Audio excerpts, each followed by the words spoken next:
Bates, but they made a lot of changes last time out against Japan, and maybe that's just halted the momentum. So it'll be interesting to see how Spain start this game and how Morocco start as well. Yeah, they're a little bit blunt against Japan. Had lots of dominated the first half, scored a goal, didn't create a massive chances. Of course, when they conceded to, again they dominated the game possession-wise, didn't create a massive chances. So going forward, the creativity somewhat lacking from Spain viewpoint, but I don't think either of us are anticipating them not to dominate possession in this game. That doesn't mean Morocco cannot win, as Morocco gained possession back, and it's with Amrabat inside his own half, back to Agard, who scored the own goal against Canada, the one goal that Morocco have conceded. A slip from Hakimi though has given Spain a throw-in high up the pitch. Of course, the winners of this tie will face the winners of today's later game at Portugal against Switzerland. That kicks off at 7.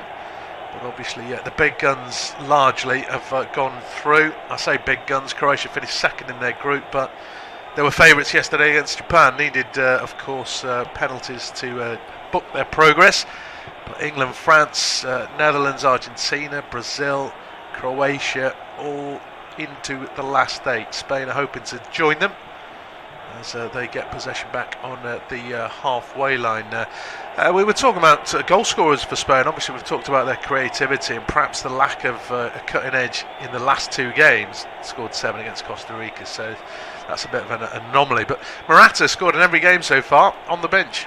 Yeah, I wonder if it's just the athleticism that Marco Asensio brings, and same with Cesar Azpilicueta. He's dropped out for Marcus Llorente, and obviously Llorente's not really had much in the way of football in this World Cup, but he's been preferred to Azpilicueta in the right back role. And for Morata, I mean, he must think, what has he got to do, because he's scored in every game, as you mentioned.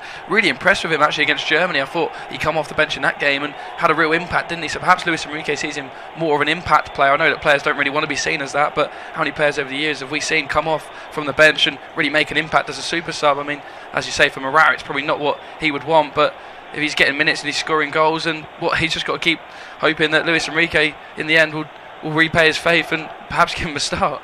Yeah, he did start against Japan, got a goal of course, but on the bench again today. Spain dominating possession in the opening 3 minutes, just into the 4th minute now.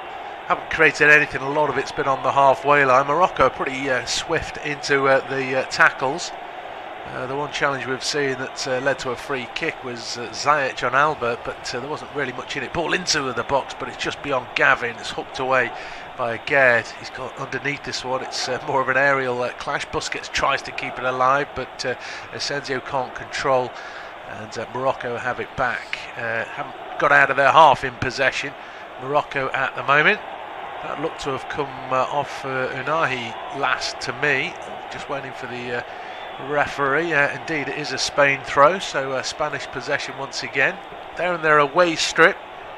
Blue shirts, white socks, white shorts rather. It's Morocco wearing red, obviously with the green shorts as well. These two played in the last World Cup. Hopefully it'll be as exciting, 2-2. Yeah, and Hugo Aspas scored a last-minute winner. Of course, Morocco was just seconds away from a famous victory, of course, in that game. And Spain will be wary of that as well. That will probably give Morocco a bit of confidence, because a lot of the players that are playing for them today were in that game. Of course, Enyaziri, who's starting up front, he scored in that game as well. So I'm sure that's on his mind. He's done it against Spain in a big tournament before. But I've been really impressed with the start that Luis Enrique's side have made. As I say, that Morocco have won the ball, but they've been unable to get out of their half so far. But they might have a chance of a way in attack here. I think that's going to dull out, but yeah, we'll break off. But anyway, I just think, it's a difficult one for Morocco, getting their game plan right. I don't want to be sitting back too deep and inviting Spain onto them, because I've already seen that Spain can be really deadly when they're playing against a low block like Costa Rica did. But when Germany and Japan stepped up a bit more and played the higher line, Spain struggled to break them down and really break the line. So I don't think Morocco want to be pegged too deep, but obviously they don't want to go toe-to-toe with Spain, because the creativity they've got in the midfield, the likes of Busquets, Gavi and Pedri, they can be really, really dangerous in those sort of situations. So it's an interesting one in the tactical side of the game, but it's one to look out for. Yeah, they haven't had much possession around the 18-yard box, Spain. They've had lots of possession though, as Ferran Torres picks it up down the right, injects a bit of pace. He's got the overlap in Llorente to get beyond him. Cross attempted. Llorente's appealing for a corner. He's not going to get it though. The linesman has indicated it's going to be a goal kick, but obviously all the early possession is the way of La Roja.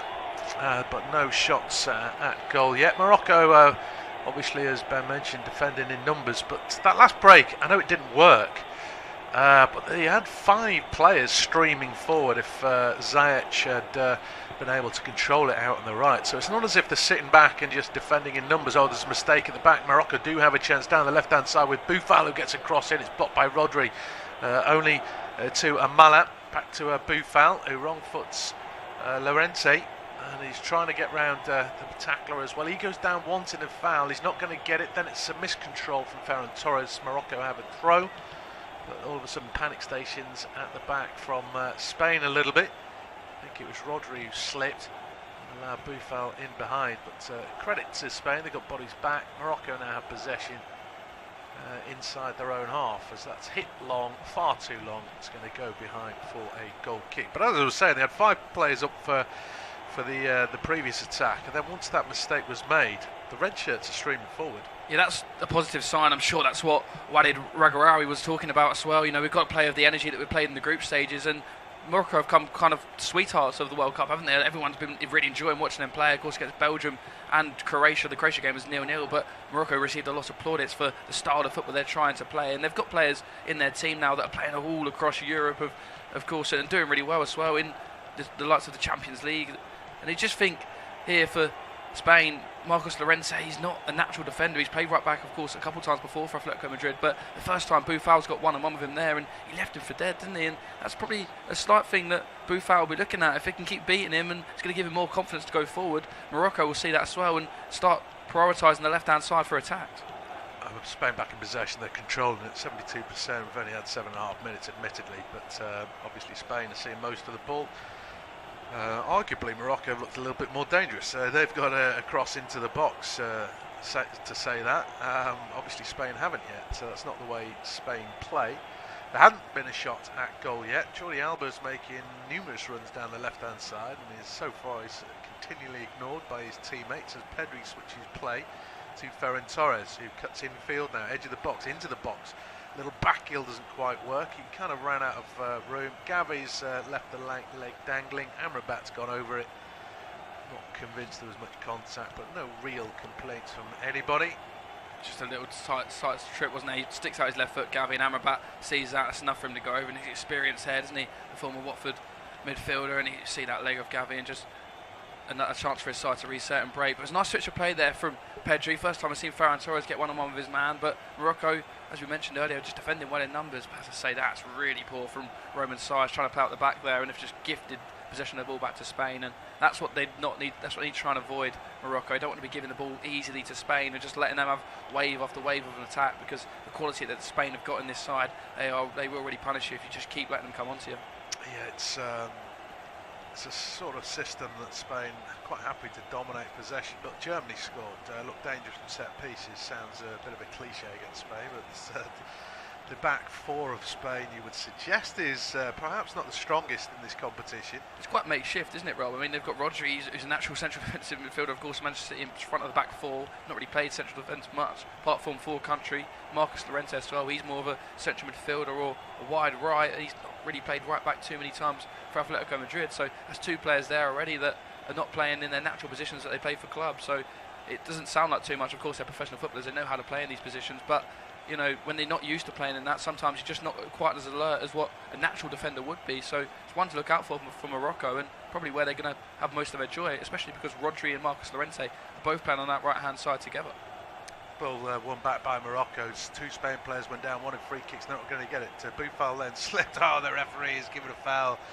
It looked like it was a slip to me from Boufal, but the referee says Gavi's given him a little nudge, and so it's a free kick. Plus, it gets straight in the referee's ear because he was tugged back, and I'm not saying any of these were fouls, but 2 appeals from Spain. Looking at it was already going down, looking at a replay. For me, Gavi's just been conned by Boufal there. As you say, Boufal has slipped, but why has Gavi put his arms in the back of Boufal as he's going down? Because Boufal's already going down. Then Gavi gives him the little push, and the referee's got a decision to make, and he's made it. For me, Gavi just keeps his arms down by his side there and just take the ball. He doesn't really need to be putting his arms anywhere near Boufal, because he's given the referee a decision to make, and now he's given away a free kick and a dangerous opportunity. You've already mentioned the vulnerabilities that Spain have defensively, so it's one to watch out for here is Hakim Ziyech. Enjoyed a good start to the tournament. He seems to be the man who's behind the free kick. Yeah, I think they scored directly against Belgium, didn't they? From a tight angle. You'd blame Courtois for that first goal from Morocco. I'd blame Courtois anyway, but 11 minutes ticking over. This is fairly central though, and it's a good opportunity to have a crack at goal. Ziyech is an option. There are others. Hakim is one of those, and it's just wide of the post. Simon rather had looked as though he had it covered. Not a bad strike, but not on target. No, it's the best effort of the game we've seen so far. We haven't really got much to compare it to, but he's just trying to get it up and over the wall, and on replay he almost gets it back down. He's got the power spot on, and I don't think it was going to trouble Simon just because it was quite central in the accuracy, but it almost dips and just in the end over the bar. But Morocco will be happy with that sort of situation. You know, every time they've looked lively on the counter-attack, Spain have just looked a bit panicky at the back. Ball into the Morocco box, but it's a towering header from Saiz to clear it. Helped further downfield by Nahi, but Spain win it back on the halfway line. 12 minutes ticking over at the Education City Stadium. Independent unofficial off-tube studio commentary. Morocco have certainly not in awe of Spain. There was a bit of a chance being taken at the back. In the end, he showed real composure. There was a heavy first touch from Bruno on the back pass, and it looked as though it was panicking as Sergio was closing him down. But then it was a real sort of cool head that helped get his side out of trouble. Credit to Asensio for keeping the pressure on, but Morocco ultimately able to work it down the lines. Another free kick given against Rodri. Incidentally, the official is Fernando Rapellini. If you have experience of him, Spain will be frustrated with 12.5 minutes of action. Not sure they've had a free kick yet, but Morocco had 2 or 3. As both sides struggle to create openings in these early exchanges. Gavi tries to force a mistake out of Amrabat, and again he's clipped the Morocco midfielder, so it is a free kick the way of their near neighbours. As Amrabat, yeah, there was a tangle of legs on that occasion. That was certainly more obvious than previous free kicks that Mr. Rapellini has given. But Morocco is starting to see a little bit more of the ball. That was a mistake from Boufal, and now Ferran Torres has it. Gavi miscontrol. Perhaps wasn't done any favours by the pass. I think he was trying to pass first time rather than control. The break is gone. Morocco have possession back, and that's probably the first time in the game there was some space for Spain to work with. And then it was a poor touch. It was, and the midfield of Morocco there found left wanted. Momentarily thought it was going to be a 3-on-3 attack, but Ferran Torres, his ball just wasn't quite good enough, was it? Just in front of Gavi, and then Gavi's touch evaded him. In the end, I don't think Gavi knew whether to try and control the ball in his path or just lay it on with a touch, and in the end he done neither. But just going back to that Bunu moment there, I mean, he's fancied himself with his feet clearly, but I don't know how many chances you want to be taking like that, because Marco Asensio was inches away from picking his pocket and then gifting Spain an opening goal. But Bruno, of course, he played really well the last time out against Canada, didn't he? Because he pulled out late in the Belgium game with that illness, of course, about 30 seconds before kickoff. Morocco on the attack down the left-hand side, cross into the box, but it's a high-hanging cross, and Simon is able to gather. Backpedaling under a little bit of pressure from Nesri, but not quite enough, and he's easily claimed. Just on the official, incidentally, he did referee the game between Morocco and Croatia, which I don't think yielded a yellow card. He also refereed Serbia-Switzerland, and that yielded plenty, 11. So a real contrast in the 2 games that he's had so far. He hasn't dished out a card yet. There hasn't really been a yellow card challenge. 1 or 2 free kicks, but most of them have been in ineffectual areas, centre of the pitch. Most of them, that is. As this game really hasn't settled down. Luis Enrique looks a little bit frustrated. He's smiling, but I think it's a frustrated smile. You can't quite work out what is quite happening so far. But 15 minutes gone. Morocco have had no ball, but they'll be pretty happy with the start. I think Morocco will be the happier side. Spain are trying to get things going. They've seen a lot of the ball, haven't they? And it's something that Spain are used to. They've seen 82% of the ball in the last time out. But when you look at, Morocco, they only see 30% of possession against Belgium, didn't they? And we all know how that turned out, and they were absolutely brilliant. I think their side is built on fast counter-attacks with the pace they've got with Ziyech and Boufal on the wings. Enneziri as well can hold the ball up well, and they can play off him. So I'm not sure that Morocco will really be worried that Spain are seeing a lot of the ball. It's probably what they expected. So I think Morocco at the moment will be the happier side. But as for Spain, they've scored in their last 24 matches, so it's going to be a tough task for the African team to really keep Luis Enrique's side at bay. Pedri can't quite work the combo with Alba down the left-hand side, outnumbered in the end, cleared into touch by Nahi, and it's a throw-in to Spain. 16 minutes ticks over. Independent unofficial off-tube studio commentary. Gavi just the wrong side of the midfield, feeds it out to Ferran Torres. His low ball in is towards Asensio, but again got there first and cleared. And then Nahi won the second ball. Amrabat's trying to slow it down, although Spain are trying to put a high press on as well. Just got that man advantage, and they haven't made a mistake thus far. Kiss of death, because it's just been given away by Roman Saiz. As Gavi beats Amrabat to the ball, wants a free kick. Spain still have it. The referee plays the advantage, and then a challenge comes in from Mazraoui on Ferran Torres. It's deemed to have come off the Spain player last, and so it's a throw in. They're not having much joy at the moment, Spain, and they're certainly not having any time on the ball. It's something I've just noticed there, Rob. You just mentioned it yourself, but every time Spain are trying to quick up the pace of the attacks and play the intricate 1-2s, the Morocco midfield and defence are really pushing up and being really tight. I think that's the right thing to do, because when you give time and space to the likes of Pedri and Gavi, they're really clever players, aren't they? And they've got an eye for a pass, but if you don't give them the time to make that pass, then they're not going to make it. It sounds simple, but if Morocco can keep these energy levels up, it's going to be really difficult for Spain to find pockets of space, and at the moment they're unable to do that, and that's why they've really had little success in the opening 17 minutes. Little back heel from Sergio Busquets didn't quite work, trying to wrong foot the midfield. Nice idea, but not a great execution, as Bono collects a back pass. Wasn't a great back pass, so he's done well there, and then floats the ball out to Mazraoui. He's immediately closed down by Torres. This time the officials give the decision away of the men in blue. Perhaps easing the frustration of Luis Enrique. Be quite happy with the start his side's made, in the sense that they're controlling the game, but so far they haven't looked like breaking down the Atlas Lions. I think this is a game where we're expecting Morocco to be defensive, strong defensively. I mean, they've kept Croatia out, they've kept Belgium out. They scored an own goal against Canada.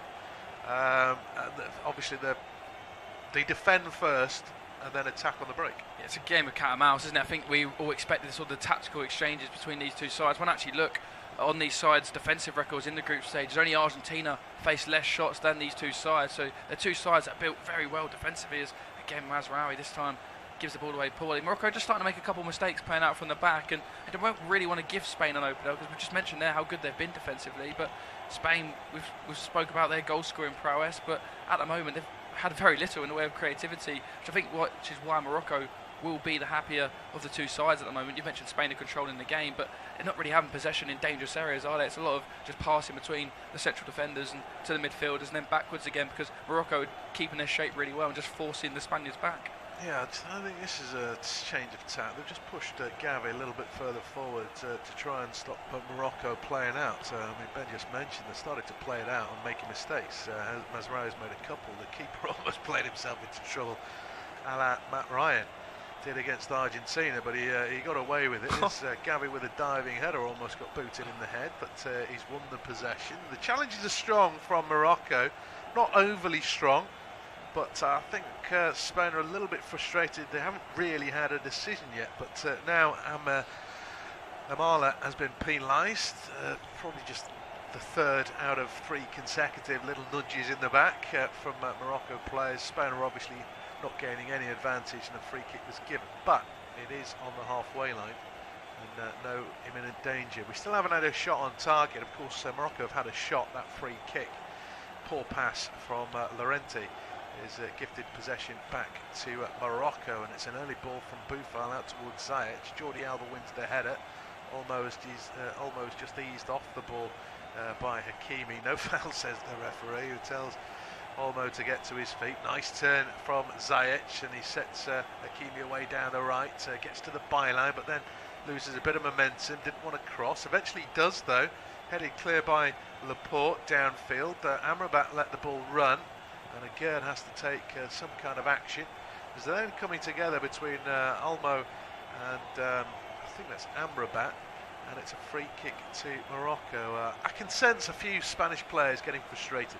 Yeah, and no reason why, Rob, because when I'm looking at them now, you know, it's Morocco just quicker to the challenge, aren't they? Every ball is up in the air. Morocco are winning these first headers. Morocco are winning the tackles. And you mentioned it a couple of times with decisions. Morocco are getting sort of the brunt of the 50-50 decisions at the moment, which will frustrate Spain. But they normally even out over the course of the game. At the moment, I think it's Morocco just being really strong and really tight. I've already mentioned it, giving Spain no time at all to play. And it's frustrating Spain because they're trying to try different things. Like you said, they've pushed Gavi forward to try and perhaps counter the playing out from the back, which Morocco are doing, but it's just not quite working well for the Spaniards. They can't quite seem to find the conundrum to work out this Morocco team at the moment, and it's going to be a frustrating long afternoon for Luis Enrique's side, but I'm sure he would have spoke about the resilience that Morocco have shown throughout the group stage, and he would have known this isn't an easy task today because Morocco have impressed so much over the course of the tournament. Yeah, the free kick initially came to nothing. Boufal's wrong-footed. Llorente yet again gets a cross in, flicked on by El Nesri, only Olmo to the edge of the box, and Ziyech is a heavy first touch from Ziyech. He still has possession, but now he's away from goal. His cross blocked by Olmo, has then gone down. Ziyech's boots might have still been in the air. I don't know whether he's trying to milk that particular situation. Just looking at that Boufal move. I mean, the ball didn't actually move, and yet Llorente is just all over the place defending there. It's absolutely brilliant from Sofiane Boufal, but again, that's 3 times out of 3 now he's beat Marcos Llorente, and if Luis Enrique's brought Llorente in for his athleticism to try and deal with Sofiane Boufal, it's not worked at all, is it? I think maybe the more widely experienced defender like Cesar Azpilicueta might have been better sort of positioned in these sort of situations. He's seen it all, hasn't he? He's dealt with these skillful, tricky players, and Marcos Llorente, our natural fullback at the moment, he looks like one because Boufal's got him on toast, as they'd say. And Morocco is starting to see more and more of the ball. The longer this game progresses, haven't created too much, but Hakimi's trying to get away down the right hand side. Laporte spotted the danger, clears into touch, got to the ball first there, so I don't think that constitutes as a tackle. But they are trying to exploit both flanks. We've seen Ziyech start to have a greater influence on proceedings, along with Hakimi down the right, and of course we've already talked about Boufal against Llorente. He's not really getting much support from Mazraoui, but he doesn't really need it. He keeps beating him. So that's a mistake in the middle of the pitch for Inahi. It's gifted Spain possession back through throw in, but we have passed the halfway point. Not a great deal of goal mouth action. Hopefully Ben can bring us some more. Hopefully it will be more exciting than the opening quarter of the half that we've had, but interesting one really, isn't it? I think it's a real chess battle at the moment between the two managers and the two sides. Neither side wants to take that risk, as I say that Marcos Llorente's given the ball away again, this time to Sofiane Boufal, and he fouled him after, but the referee waved play on, and Morocco have possession of the ball, and Marcos Llorente's just really struggling, but Boufal's just gone down there holding his back. He looks been absolute agony, and the referee's stopped it straight away. I'm not quite sure what happened to Boufal, whether it was the challenge from Marcos Llorente and after effect of it, or if he just done a strain as he gave the ball away. But Llorente's really struggling to deal with Boufal at the moment, isn't he? Yeah, he is. I didn't quite see what Gavi did here, but I'm pretty sure it was nothing. And Boufal is trying to make the most of it. He was probably just caught Llorente. Llorente was caught there, wasn't he? And we didn't really see that in real time. And the referee was right in front of that. I'm sure he should have picked up on that, to be fair, because you can just see it. He stands on the back of his heels. So apologies to Marcos Llorente there. This time it wasn't his fault, and I think that would have been pulled back. Well, I mean, 24 minutes gone though. I mean, the referee is definitely giving Morocco more decisions. I'm not saying he's favouring them or anything like that. I'm just saying they're getting all the decisions, all the contacts. Morocco get a free kick. Spain are told to get up. I find that quite interesting, really, because that was in open play and it looked fairly obvious, didn't it? It did. Morocco playing out from the back again with Mazraoui. He goes back towards his goalkeeper Bono. He's under pressure from Ferran Torres. He's not going to take too many more risks after what happened last time. And again, he takes to poor ball in, and Spain put it back across to Ferran Torres, and Gavi puts it off the crossbar, and then Torres on the rebound is blocked by Amrabat. I think Ferran Torres was in offside position anyway, which is why I was a bit confused as the flag didn't go up. We'll see a replay of it again here, but Morocco almost architects of their own downfall playing out from the back. It was Bono's ball towards his fullback Hakimi. Agar left it. Yeah, Ferran Torres is miles offside, so I'm not quite sure why the flag didn't go up, but Torres laid it off for Gavi, who should be scoring. I think the goalkeeper gets a glove on it, to be fair, which puts it onto the post in the end. It's a great save from Bono onto the top of the crossbar, and Ferran Torres' rebound's blocked brilliantly by Amrabat. They weren't to know he was offside, but Ferran Torres was quite far offside there, wasn't he, Rob? Yeah, he was miles offside. I don't know if the referee just hadn't spotted the flag. but obviously they tend to put them up late now. But I mean, still, Spain didn't score. It's a great save from Bono. Not that it counts for anything, but it was a great save. And more frustrations for Spain. I mean, that's what I guess you'd label at Spain, the lack of a finisher. This is why Morata, who struggles for sort of game time league-wise, domestically. I mean, he's been all around all the big clubs, but he's not nailed on. He's played for Real Madrid, Juventus, Chelsea. The ball over the top. Asensio, flag stayed down for the moment, drilled into the side netting. That's from a tight angle. Has the flag gone up? It's the first time they've looked like they're getting in behind. I think he might have timed this right. We'll see the replay of it again here. It's an absolutely fabulous ball from Jordi Alba. And I tell you what, he is onside because Roman size is a bit deeper than the rest of the four. So he's onside, Marco Asensio. The first touch isn't bad at all. Lays it out in front of him and lashes a left-footed shot into the side netting. He should be thinking he'll be hitting the target from there. It is unlucky from Asensio. He gets good connection on it. The angle was tight, but I think he'll be wishing it again that he makes Bono work from that situation. But that's just a sign there of what Spain can do. Rob, what a ball from Jordi Alba. Yeah, it's a great ball. I mean, for once, Morocco have got a relatively high line, and the space was in behind. Obviously, maybe previously Spain weren't just looking early, but Asensio, that might give him a little bit of encouragement as he's just been wrestled to the ground. He's trying to take a quick free kick. Roman size is preventing him doing that. It's just a free kick, no yellow card at the moment. The fact that Asensio is trying to get on his feet though and take a quick free kick, I have to admit, I'm not liking what the referee's doing so far. I don't think he's quite controlling the game. He's just having a word with Asensio while the play's going on, so he's not even looking at it at the moment.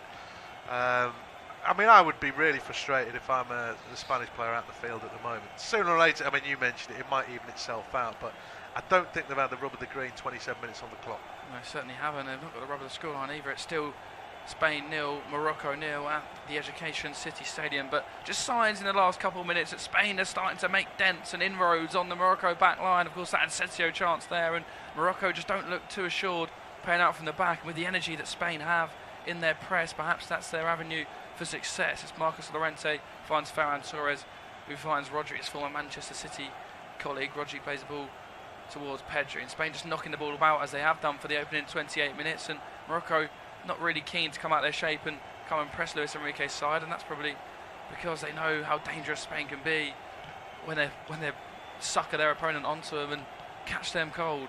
Pedri has the ball again for Spain. He finds Rodri. Spain just keeping possession of the ball as they have done the majority of this game. They've had so much of the ball in this game, over 80% possession for the Spaniards. Ferran Torres tries to take that ball down. It's Dani Olmo, in fact, that tries to take that ball down quickly, but loops into the arms of Bono, and he'll just calm down his Morocco back line and then looks to kick long towards Enyazuri, but his drop kick didn't get off the floor, and Spain will meet that easily, but then it's a bit of pinball. Enyazuri's header looks towards his midfielder Unai. Unai's brought down, is he, by Pedri, and the referee agrees, and Morocco will have a free kick just to relieve some pressure. Amrabat's trying to take it quickly, and he does just that to Hakim Ziyech of Chelsea's. Interesting one with Ziyech, isn't it, Rob, because he's been so poor for club this season when he's had the opportunities. Of course, Chelsea are enjoying a real poor season, but he's put on that Morocco shirt in Qatar and he looks a complete different player, a goal and assist in his opening 3 matches, and just looks a lot more positive than what he does in that Chelsea team. It's interesting what you see at lots of Harry Maguire and Luke Shaw for England as well. They just look different players when they're playing for their country. What do you think that is? Well, I mean, it's a World Cup, but they don't come around very often.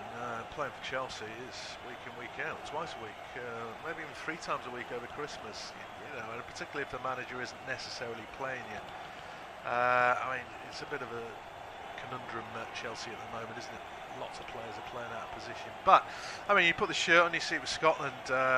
You know, you wouldn't necessarily rate their players domestically, but you know, in a match situation for Scotland, it's a different kettle of fish. You know, it's just pride for your country, isn't it? But in this, you've got to expect it.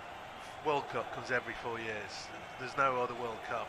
You know, they can't wait till the next one next week. And I actually think he's been underused, by personally speaking. I think he's a great player. Certainly was great for Ajax. And unfortunately, it just hasn't worked out. Sometimes that happens, doesn't it? Look at Romelu Lukaku. He can't fit in at Chelsea either. No, he can't. But he's not doing too well for Belgium either at the moment, is he? Of course, missed a hatful of chances against Croatia, which could have really turned Morocco's group around, but it didn't, and it meant Morocco would top the group, with Spain, of course, finishing second in their group behind Japan, who crashed out on penalties yesterday against Croatia, and that was a tightly contested game, as is this one. 30.5 minutes played. Morocco 0, Spain 0, but Spain just slow at the moment in possession of the ball, not really quickening up the pace of the attacks, but that's because Morocco is so set in their shape. There's not a lot of time or space or movement in light blue shirts at the moment. Spain just knocking the ball side to side, trying to find an opening, but it's not coming their way at the moment. Morocco very solid in their shape. Gavi tries a little flick there. Is he brought down by the Morocco player? The referee waves play on, as he has done so many times when it's a Morocco foul on a Spain player. Rodri's battling there for En-Nesyri, and I'm not quite sure what Rodri's doing there, because the ball was up in the air from Rodri's original header, and then just as they go for the second header, Rodri just gives him a shove in the back and then goes to head the ball again. He's never going to get away with that, the Manchester City midfielder, and it's a Morocco free kick. But look at that challenge on Gavi again. It's definitely a foul from Mazraoui, isn't it?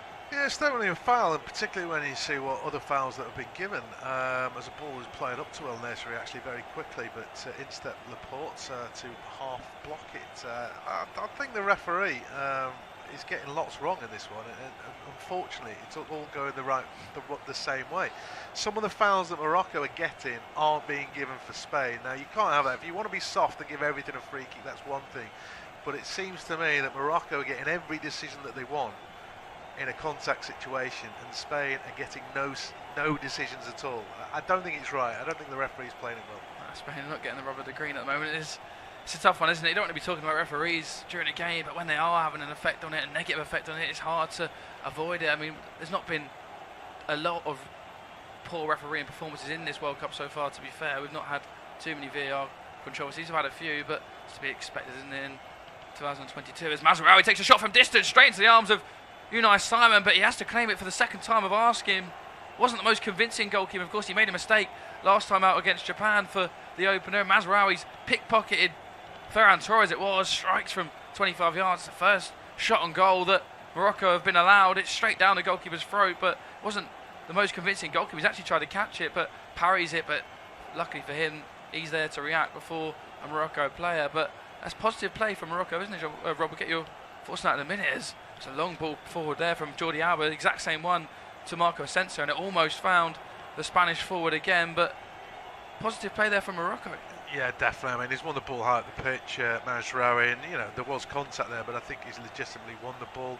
Ferran Torres is very quiet in this game. I mean, the front three have been quiet. Asensio has had that chance, of course, and he almost got through there, but I don't think Olmo and Torres have necessarily helped them out.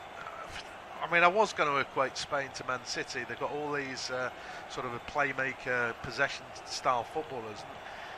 Before Erling Haaland came along, sometimes they'd struggle to break down teams. Now, of course, they can just lump it into the box. Ferran Torres has got him behind here, down the right-hand side.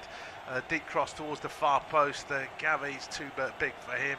And then ultimately, there's just too much of a physical presence for Morocco, and they've cleared their lines. Momentarily, that's a poor pass from Busquets. The break is on for Morocco.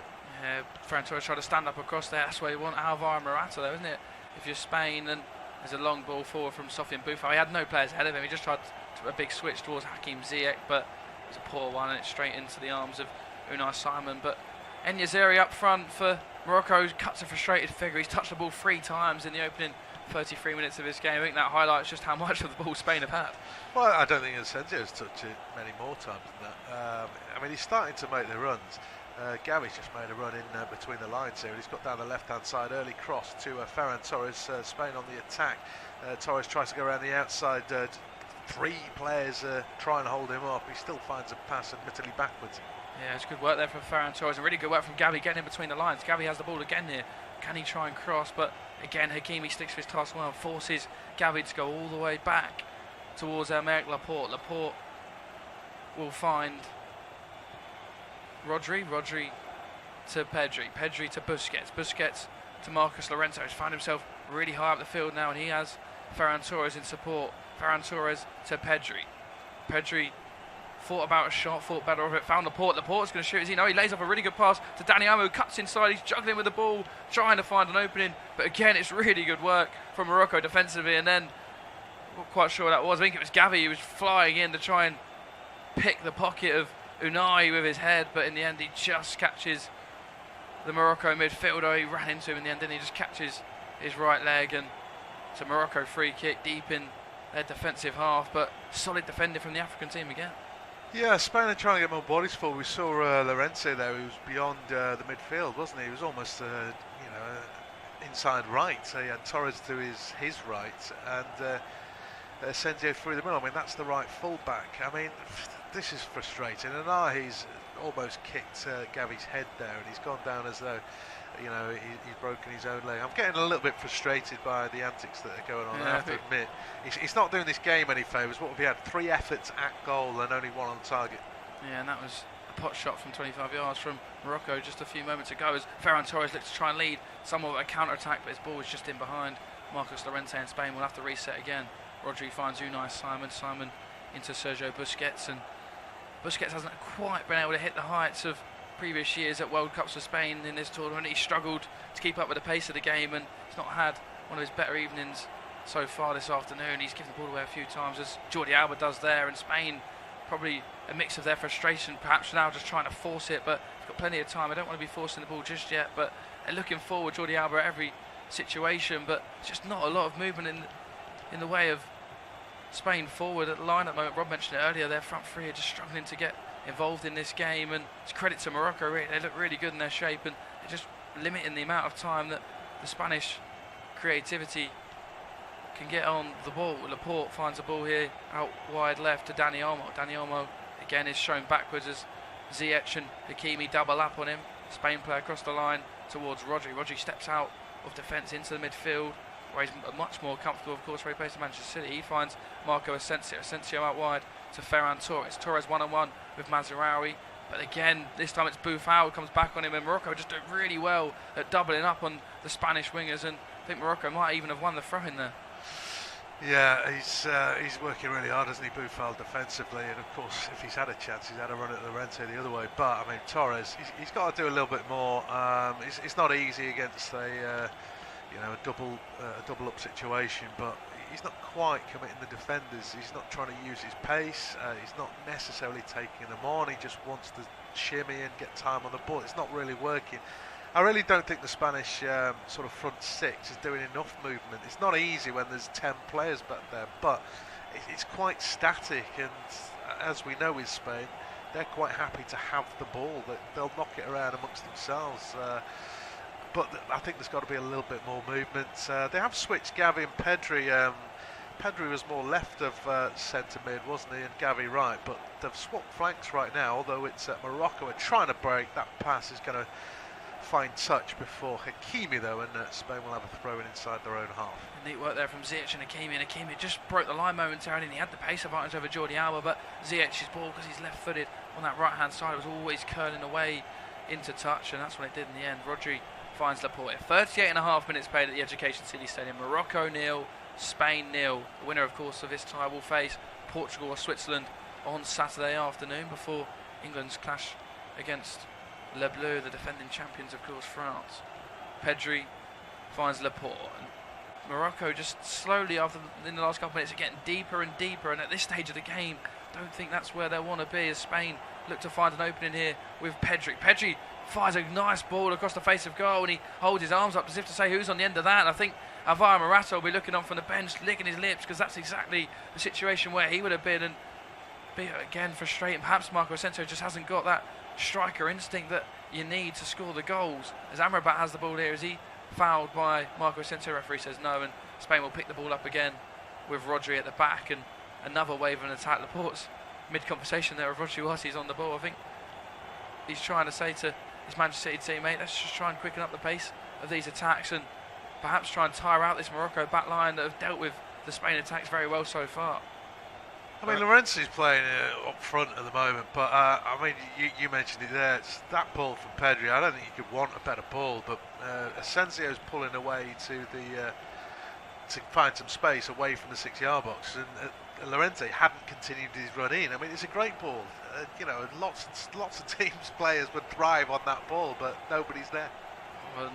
Jordi Alba tries another nice ball there to find Dani Olmo in behind, but again Achraf Hakimi with brilliant defending. He started this game really well in the opening 40 minutes. Hakimi, Dani Olmo has been such an influential player for Spain over the last 3 or 4 years, but he's not been able to get a sniff as Hakimi's just marking him out of the game at the moment. Yeah, I don't think Alba's got forward to help him out on the overlaps either, has he? Too often. So, like Torres on the other side, it's a two defensive situation. Hakimi and Ziyech. Ziyech's not necessarily renowned for his defensive work, but Morocco in a last 16 clash, trying to get through to the quarterfinals. Obviously, he's going to put the effort. I think Spain are kind of waiting for something to happen without really going after it. They don't want to leave themselves wrist at the back. Gavi's penalised for another foul on Boufal. Gavi's going to get yellow carded for arguing with the referee before he gets yellow carded for a foul. There's 3 or 4 fouls from Gavi. To be fair to Gavi, you can actually see him get a poke on that ball before, can't you? And then he's the one that actually gets caught. So the Spain players, they do cut frustrated figures. Rob's mentioned they're not quite getting the rub of the green at the moment, and I think you can tell from the players' body language and reactions now that they're starting to get frustrated with referee Fernando Rapellini at the moment. And the more frustration that comes out of Spain, the more confidence will thrive out of Morocco as they'll try and catch Spain. It's not just that Gavi won the ball there, it's the theatrics of Boufal, as though he'd been crippled. It's like the ball's been taken from you and you're throwing yourself down. I think VAR should have a word. He's getting lots of these wrong. The free kicks put in towards the head of Hakimi. Rodri's clearance is really bad, and Hakimi has got a great chance to put the ball into the box, and he does just that. Busquets with a really important header at the back post, and then Boufal, 1-on-1 with Pedri, gets the ball back in. Airguard's header, and no, the West Ham central defender has had a free header 8 yards out. Morocco fans got head in their hands, and so's their manager. Best opportunity of the game by far at the moment. It's come from poor Spanish defending. Rodri's initial poor clearance, Hakimi's ball in was a really good one, and then Busquets' defending was really good to head it away. Boufal 1-on-1 with Pedri, sends him the wrong way. His ball in's brilliant. Airguard just couldn't steer his header on target anywhere on target there, and Morocco have the lead. Yeah, I mean, he is going backwards, but he's not under pressure and he doesn't have to jump, so he just has to get his head right, and he didn't quite. But I mean, Laporte was worried. He'd retreated to the goal line to try and clear it. He's not going to challenge that ball. That was almost a mistake from Amrabat giving Torres possession, but I mean, credit to Morocco. They're not having any possession. We mentioned it early on. They might defend deep and in numbers, but as soon as they get the ball, they bomb forward, no doubt about it. Here they come again. Yeah, and this Mazraoui this time supporting his man going forward. He digs out a cross, and it's nodded back across goal by Ziyech towards En-Nesyri. Rodri gets it clear, but again, really good work from Morocco going forward. This time it's Mazraoui and Boufal. Mazraoui overlapping his man. Boufal found him, he digs out across really deep to the back post. Ziyech gets there ahead of Jordi Alba, nods it back across goal, but Laporte's there just ahead of En-Nesyri, who was about to tap in from 6 yards out. Really important header from Aymeric Laporte, but just situations now developing for Morocco. Their managers trying to G up their fans, and Morocco just sensing perhaps that they could put balls into the box and cause Spain problems. Yeah, I tell you what's not working, Llorente at right back. I know Boufal beat Pedri there, but I don't know whether it's so they can have variety and send Llorente forward, but we've said Boufal keeps beating Llorente. He then beat Pedri there. Right back isn't working for Spain. Now, you might argue they get away with these situations because they have 80% possession, but the weakness is there, and if they can't break Morocco down, it might be something that they have to just shore up. Okay, let's make sure that Morocco aren't going to score down their left-hand side, because there's been 4 attempts at goal, and 3 of them have been for Morocco. Only 1 on target, but 3 of them have been from Morocco, despite all the Spanish possession. Spain just struggled to get into the Morocco final third. Having said that, they might be here with Ferran Torres, who looks for Asensio. Asensio gets there ahead of Airguard, and Airguard sticks to his task well. I think Asensio might have forced a corner, and he has. First real chance that Spain have had to put the ball into the box, and they're going to have their opening corner of the match. Asensio's behind it, takes it quickly, finds Dani Olmo, who's come across to the right-hand side. Olmo finds Pedri, well-worked routine this from the Spaniards. Pedri's ball in isn't a bad one, but there's no Spanish players even gambling across the 6-yard box. Pedri holds his arms up as if to say, why are we not attacking that? And I'm inclined to agree with him there. It's really nice shape on the ball from Pedri, but it's just 5 Morocco players along the 6-yard box, and they can all just let that go. Fine touch and out behind for a goal kick. Poor there from the Spanish attackers. Yeah, I think the problem there was, though, he delayed the cross, wasn't it? So they had to retreat and stay on side, and then the cross came in as 1 minute stoppage time, which we're just going into. So in a way, I can sort of understand if you put the cross in first time, then that's a different story. But again, I just think they're trying to overplay. I mean, Pedri, he's obviously got to get the cross in somehow. Somebody should be attacking it. Well, they had 4 or 5 players in the box. Somebody's got to gamble. I mean, Spain have been disappointed in the final third. Morocco, they're what we expected. High energy, tough to beat defensively, try and get forward when they can. And they've had more chances than Spain, so it's Spain's problem. Morocco will be very happy with the opening 45 minutes. Yeah, Morocco will definitely be the happier side at the moment, as long as they can hold on to this scoreline going in to the break, as Amrabat now picks up the ball. He's under pressure from Busquets, and he ends up giving the ball away thanks to that good pressure from Busquets, who finds Olmo. Dani Olmo, the final chance of the half here for Spain. Can they create something? Asensio pulls it back towards Dani Olmo, who lets it run, and then Mazraoui deals with it.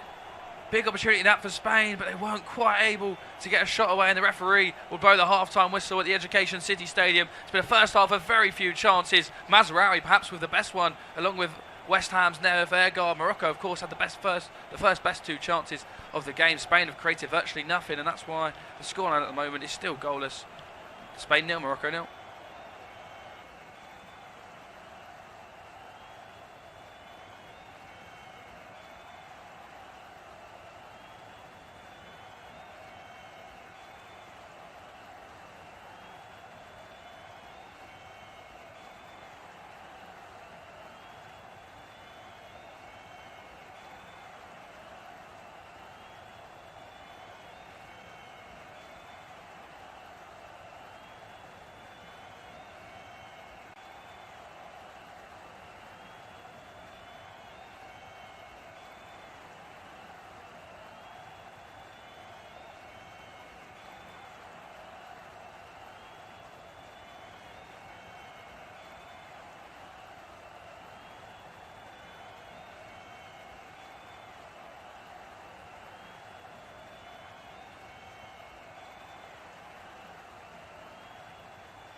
Well, a warm welcome back to our coverage of the penultimate round of 16 clash. It's goalless at the break. Obviously, nothing separating the two sides on the scoreboard. There wasn't much separating them on the pitch, but Morocco had an end product in the sense they had 3 efforts at goal. Spain just the 1 from certainly a chance that wasn't offside, because of course Bona made that brilliant save from Gavi. But he was offside anyway, so that didn't count. But 4 shots in total, no changes at the break. It's as they were. I don't imagine the tactics will change in the very near future. So it's a question of will Spain's possession break down Morocco? Which team's going to wilt first? I mean, that's the question, Rob, isn't it? I don't think the changes are going to be made in the Morocco camp, because they'll be more than happy with that opening 45 minutes. But as for Spain, they're expected to win this game. Of course, they're coming to it the favourites, but Morocco have had the better opportunities, haven't they? That air guard header, the highlight of them, but we've not really seen anything in the way of goal mouth action. 4 shots in total in that first half. Only 2 other games have had that in the World Cup so far. It's been very little. Bit of a chess battle, I think is the best way to describe it. Interesting tactical exchange between the two teams, but just offered very little. Spain. That's very worrying, isn't it?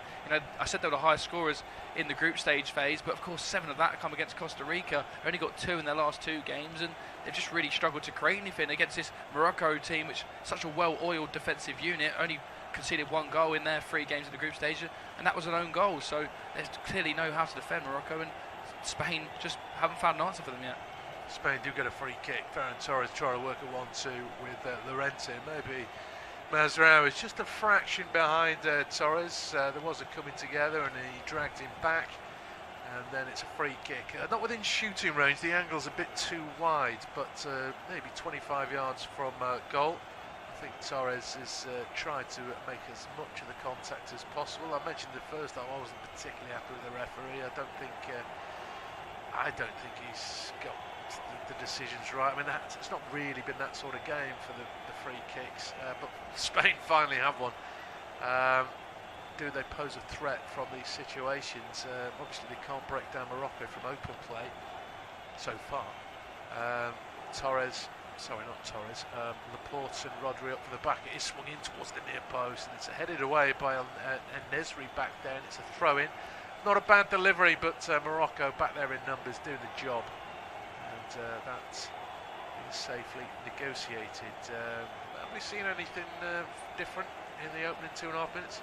We've seen a lot more intent from Spain already. I think that ball into the box just highlighted it. We didn't really see that too many times in the first half. Perhaps Luis Enrique said, let's go for a more direct approach. We're trying to walk it about in typical sort of Spain fashion that we've seen from them over the last decade or so, just passing the ball around, waiting for openings to sort of amass. But why not, go for a more direct approach, put balls into the box? But if they're going to go for that, then, they've got a perfect player on the bench, haven't they? Alvaro Morata, who just feeds off balls into the box. And I don't think we're going to be too far away from seeing that opening change from Spain, but they've clearly seen something, because they've definitely improved in the opening 3 minutes of this half. Asensio's won a throw in. He was trying to feed it down the channel for Olmo, but it took a deflection. It's Spain on the attack, as they have been for a lot of the game, on the attack in the sense that they've got possession in Morocco half. Obviously it's a big half, as Olmo tries to drive in from the left after collecting the throw, but he's well shackled, and now the break is on for Morocco, with Ziyech breaking into the Spanish half. He slips it through towards Nesri, but getting in the way was Rodri. Simon collects a pass off Jordi Alba, hurriedly clears, probably didn't want the pass, it was risky, and it was a poor clearance, and Morocco have it just on the edge of the box. Can't quite find a way through Amala, and then Gavi is pulled back by Ziyech as Spain are trying to clear, and that's a free kick to Spain. But that was interesting from Spain defensively. It was Alba's ball back, and it wasn't the best of balls. It was fizzed in at Unai Simon, but his first touch is absolutely appalling. He touched it straight into the path of En-Nesyri and just about gets it cleared, doesn't he? But doesn't get any heart on the ball, and Morocco couldn't quite capitalise. But Unai Simon, I said he made a couple of mistakes in the last game, and he's not filled me with confidence so far in this game. I remember the Mazraoui shot on target, he didn't claim that very convincingly, did he? So that's probably another thing that will give Morocco just a bit of confidence, that when they go forward they know that there's a bit of sort of rust in this Spanish defence, as Jordi Alba picks out that long ball to Marco Asensio. That's been on a couple times so far, hasn't it? Yeah, just the left edge of the area, back to goal at the moment. Olmo infield though to Busquets, now to Jordi Alba. Of course Morocco have now got plenty behind the ball. Rodri finds Pedri to the feet of Llorente fed out to Ferran Torres. Morocco appeal for a offside decision, and when Torres collects it and tries his tricks, that's when the flag goes up. So offside against Spain. Shouldn't really be offside with the amount of defenders back there, so that's disappointing from Torres, who I don't think he's necessarily had a great game today. No, he hasn't, Ferran Torres, but he is one of the creative lights in this Spanish team, isn't he? When you look amongst the bench, I don't think there's too many better players than him going forward, and just he's struggled to get into the game, as Dani Olmo has as well, and I think he's a big player for Spain. Dani Olmo, he's been brilliant so far in this World Cup for them, one of their star man, but perhaps you look towards Alvaro Morata to come on soon. I mean, they've got O.A.T as well, who's a real promise, isn't he, and a lot more forward thinking, and certainly give the Morocco defenders one or two more different questions. But at the moment for Spain, Morocco are just dealing with everything they're offering. They're a bit one-dimensional, aren't they? They need to try and change something up. I'm not quite sure what it is they need to change. Perhaps the injection of pace of O.A.T and more direct play of Alvaro Morata is the answer. Spain do have possession, although running into a bit of trouble was Olmo. Gavi's got a free kick. That looked a little bit theatrical. Maybe it's just the way the teams are playing. Morocco are now getting frustrated with some of the decisions. I mean, there is a little bit of contact, but Gavi's made the most of it. Perhaps Gavi's, he's been on the other end of those decisions in the first half. Perhaps he thinks, well, I'm going to feel contact, I'm going to go down now. If the referee's going to be giving him, if he's going to referee the game like that, then why not have it both sides? Asensio flick doesn't quite work. Needs to make the ball stick a little bit better than that. Pedri, he's had a quiet game really in midfield for Spain. Lots of possession, but he's not really finding the passes that's going to unlock Morocco. As again, Spain try and break down the left-hand side. Jordi Alba though is beaten to it, and then Hakimi bringing the ball out is dragged back by Olmo. That'll be a free kick to Morocco inside their own half. Sort of arm pulling. Again, there isn't an awful lot in that. Yeah, the referee just stopped running, hasn't he, Hakimi? The referee wasn't going to blow his whistle either, and Hakimi just stops running, holds his arms out, and the referee goes, oh, okay, I'll give you the free kick.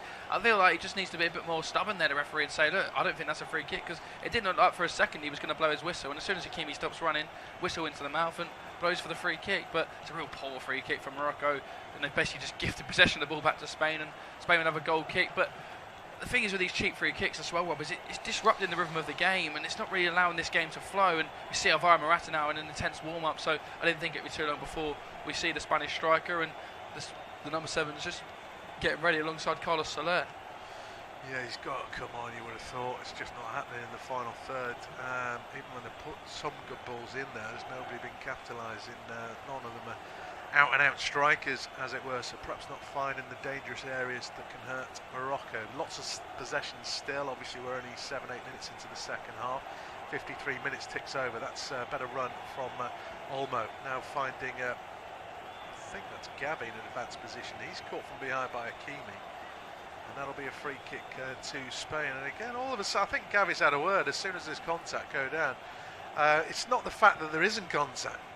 It's the fact that he's staying down and pretending he's injured. And he's not really. He's been tripped, and it'll be a free kick. Hakimi suggesting he's put his hands in the air, so he didn't definitely foul him. As Spain trying to take a quick free kick, but the referee won't let them because Morocco aren't back 10. So there's no real fluency. Ben just mentioned the flow of the game. There just isn't one.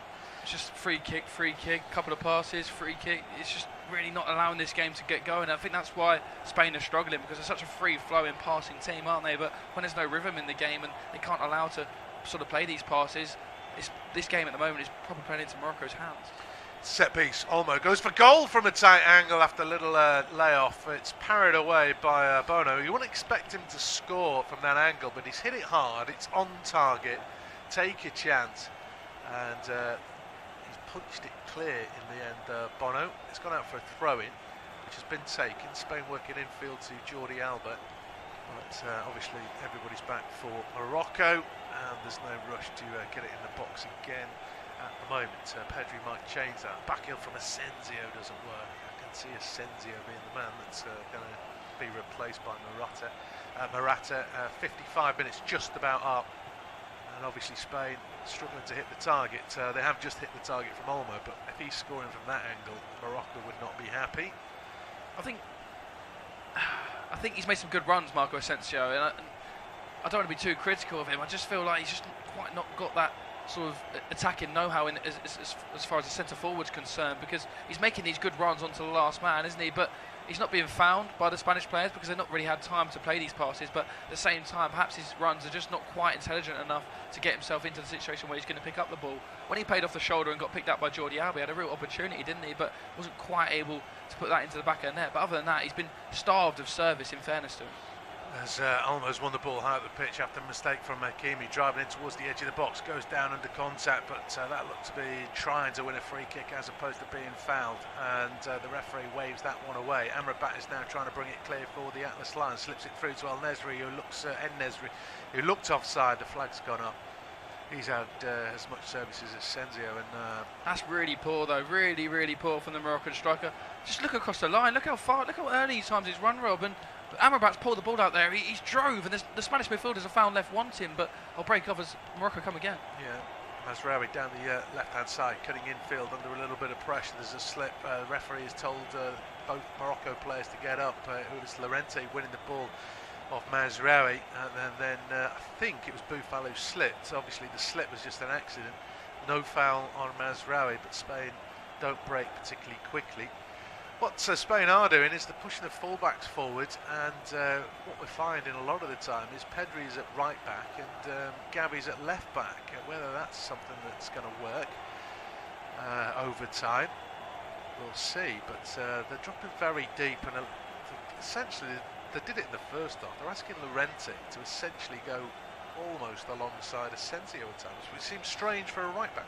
It does, and perhaps that's why he's been included though, because he's got that more attacking know-how than Azpilicueta. Azpilicueta, of course, is approaching his mid-30s now. He doesn't want to be up and down, so perhaps the athleticism of Llorente, the fact he can go up and down, and he's got that ability in the final third, is why he was preferred to Azpilicueta. But he's not been able to see much of the ball going forward, has he? Even when Jordi Alba's going forward, they're staying wide and allowing Olmo and Torres to play invertedly. That's what they're trying to do anyway. But Morocco have just dealt with that really well, and they're just countering it by bringing Boufal and Ziyech back, and that's not allowing the fullbacks of Spain any joy out wide on the width. Even if they get the ball, they just have to go back towards their centre-backs. They're not being positive enough though for my liking, because why they're not trying to take on Ziyech and Boufal, who are not really natural defenders anyway. But you know, it's something that perhaps Luis Enrique is going to have to tweak, maybe replace Marcos Llorente and try something else, or definitely I want to see Alvaro Morata within the next 10 minutes. Yeah, it is of course knockout football, so there's no second chances after this one, as Morocco don't get a free kick again. Amrabat is trying to challenge Gavi, and that's a challenge by Ziyech. In fact, it's Pedri, not Gavi. Ziyech has caught Pedri, who's asking the question, why isn't that a card? We haven't seen a card yet in the game, and you can see players talking away into a yellow card as much as being on the end of a foul, because they are getting frustrated. Both sides are frustrated. It's not always the referee's fault, of course, but I don't think he's helped himself, personally speaking. As Spain have possession back on the halfway line. We did see Morata warming up maybe 5 minutes ago, but at the moment he's not warming up. As Gavi again is caught, but he's worked the ball out to Olmo, trying to take on Amrabat. Amrabat gets a good challenge in. That'll be a throw in to Spain. Maybe level with the edge of the 18-yard box. Gavi doesn't look too concerned. Hakimi's down on the deck, and it's going to be a free kick. A throw in to Spain. Hakimi's back on his feet, back in defensive mode. Throw in is taken backwards. Morocco's subs, of course, warming up as well. I guess what Morocco's more likely to do, because they've done more defending, they would probably want fresh legs on the pitch, as opposed to changing the dynamic of the game. They haven't offered a threat in this second half as yet. But obviously the one shot that Spain have had has been from a ridiculously tight angle, as Jordi Alba has it 30 yards out, dinks it into the box. Won't clear Saïss, who heads up into the air. Busquets has won the second header though, but Pedri trying to get back outside, can't change his lines, and that's going to go through to Bono as our mark approaches. We're going to see a change. We've got to see a change soon, right? I don't want to sound like a broken record, Rob, but Spain is just so one-dimensional at the moment, and they're trying to sort of play through the middle. They're trying to play out wide, but whatever they're doing, it's just not working, and they've not. Luis Enrique's just not been able to solve this difficult puzzle, in fairness, of the Moroccan team. It's not hard to see why Morocco had the best defence in the group stage, of course, conceded just one goal, and that was in their final group game. Only faced 16 shots against them in the whole group stage phase, and they've only faced two shots now after that Olmo one against them in the entirety of this match. So it's something that's a real difficult sort of equation for Luis Enrique to solve, but as we now approach an hour mark, half hour left in normal time of this game, he's got to look towards his substitute bench and try and just change it up. I mean, I'm looking towards their bench now. They've got the likes of Ansu Fati. They have, Koke, perhaps he's more of a creative force. Morata, Pablo Sarabia, Carlos Soler. There's attacking prowess on the bench for Spain. I'm not quite sure any of those players are right on their form right now, apart from Alvaro Morata. He's got 3 and 3, scored in each game in the group stage, so surely he's going to be the man that's going to be involved. I mean, it's an interesting one to see, isn't it?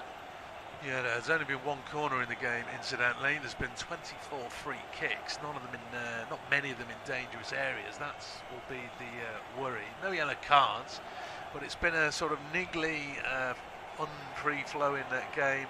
We are seeing a change now. It doesn't look as though it's Morata. Carlos Soler, isn't it? Carlos Soler is coming on. Morata is just off screen, so it looks like it's a double change coming on very soon for Spain. Torres and Asensio, I would expect it to be, Rob. I mean, I think Dani Olmo has been the best out of the front three, if I'm being honest. He's not quite been able to get on the ball, but every time he has, he's been quite positive, and he's looking to take on his man at least. I think, for me, Ferran Torres has been a bit negative when he's on the ball, not quite got the confidence of Dani Olmo, so I'm expecting it to be Olmo and Asensio, Torres and Asensio to make way.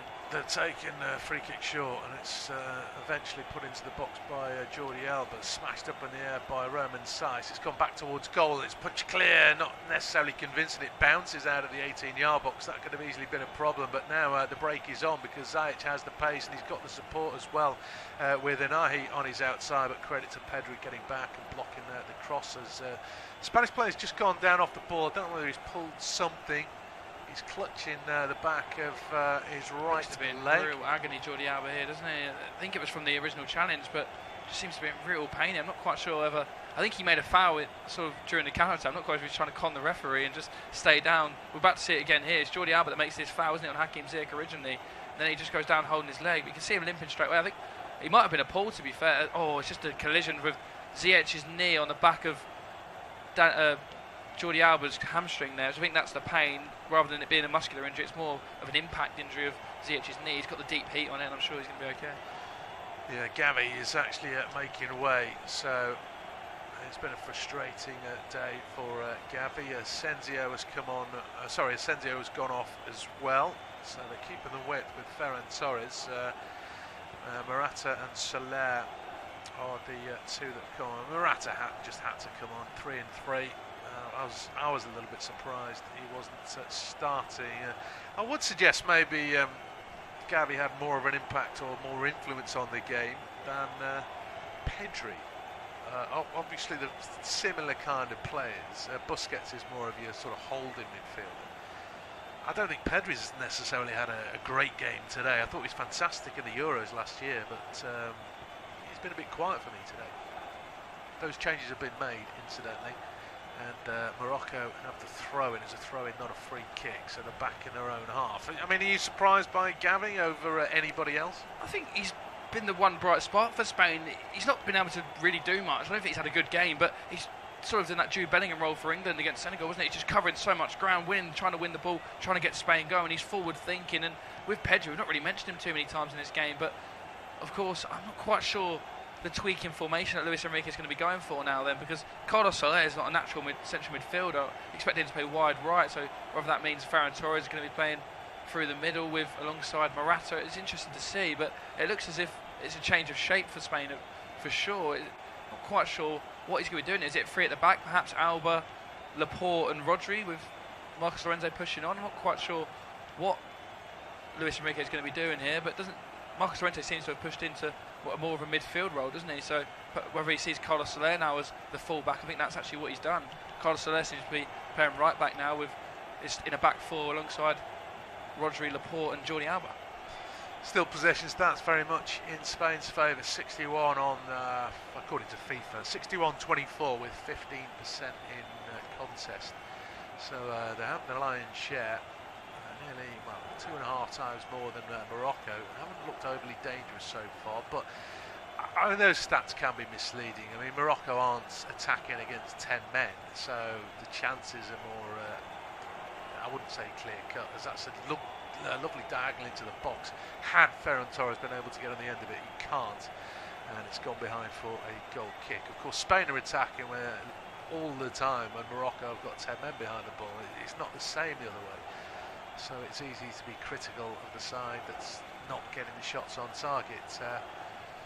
Stats can be misleading as Morocco make a change, and this is, I guess, if you go on the second half performance, it's not surprising because Buffon hasn't done anything, but that's because they haven't had the ball and they haven't got it to him. But they're replacing him, Morocco, and I think that's with El Zouzi. I thought he had a good game in the first half. He has been quiet in the second. Brilliant Sofiane Buffon. Perhaps he just ran his race there. He's getting on now, isn't he, Sofiane Buffon? But you mentioned it there. First half, absolutely brilliant, wasn't he, Buffon? But against Marcos Llorente, wasn't he? And now Llorente's sort of pushed onto midfield, and they've got fresh legs in Carlos Soler. Perhaps they feel that Ezra Zouzi can provide more of a threat against the fresher legs of Carlos Soler. It's an interesting change. It's sort of tit for tat, isn't it? It's still between the two managers. I mentioned chess battle earlier on in the game. I still believe it is that sort of tactical battle between the two managers, and at the moment neither one's given up anything, are they? Dani Olmo looks for Ferran Torres, but that pass always favourite for Romain Saiss, who heads downfield. Pedri's won it back though, or collected it for Spain on the halfway line, and La Roja begin again. 0-0 at the Education City Stadium. In truth, chances very few, very far between. We've had one effort in this half, which is almost halfway through. I mean, we've had one effort.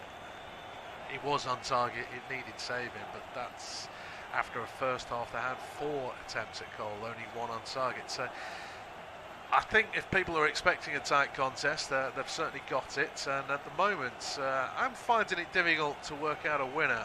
I can't see a goal, obviously. If we balance our judgments on 67 minutes of action, I can't see a goal coming in this game. Spain have just created minimal chances, haven't they? I can't remember a chance that Spain have had on goal. I mean, the Asensio one in the first half, and that was a half chance from a tight angle, wasn't it? And then when you look at Morocco's best chance, it was that air guard header, but that's 2 chances in 67 minutes that were not even really chances, were they? Both half chances, and it's just been minimal chances, no real goal mouth action. Just a lot of Spain knocking the ball about side to side, trying to create an opening, and a lot of Morocco just dealing with the attacks easily. So, you know, it's not really one that's easy on the eye, is it? This game, 67 minutes played, and it's a bit of a damp squid at the moment. I mean, for me, I can only see this game going an extra 30 minutes into extra time. I don't put the mockers on it, but yeah, 0-0. We got a second corner of the game in the 68th minute. Jordi Alba's cross charged down, so it's going to be a second corner. Both have gone the way of Spain. Soler's come to take a short, or collect a short one. Now it's worked out to Pedri. Is Jordi Alba going to shoot 30 yards out? Morocco have pretty much got everybody in the box. Spain are trying to work the openings. Back out to the corner taker Soler. Now Pedri. You just wonder why they'd sent the big men up from the back. Disappointing cross from Jordi Alba, but he's won the second ball on the clearance. And so Spain arguably creating a little bit of pressure. It's just a reluctancy for them to put the ball into the box, isn't it? How many times they had the opportunity to put the ball into the box, and they just play the extra pass and play the extra pass. And we see it with Pedri in the first half, didn't we? As Spain come forward, if Morata will break off. Yeah, down the left-hand side. Good challenge in the box though from Aguerd. No appeals for a penalty for Morata.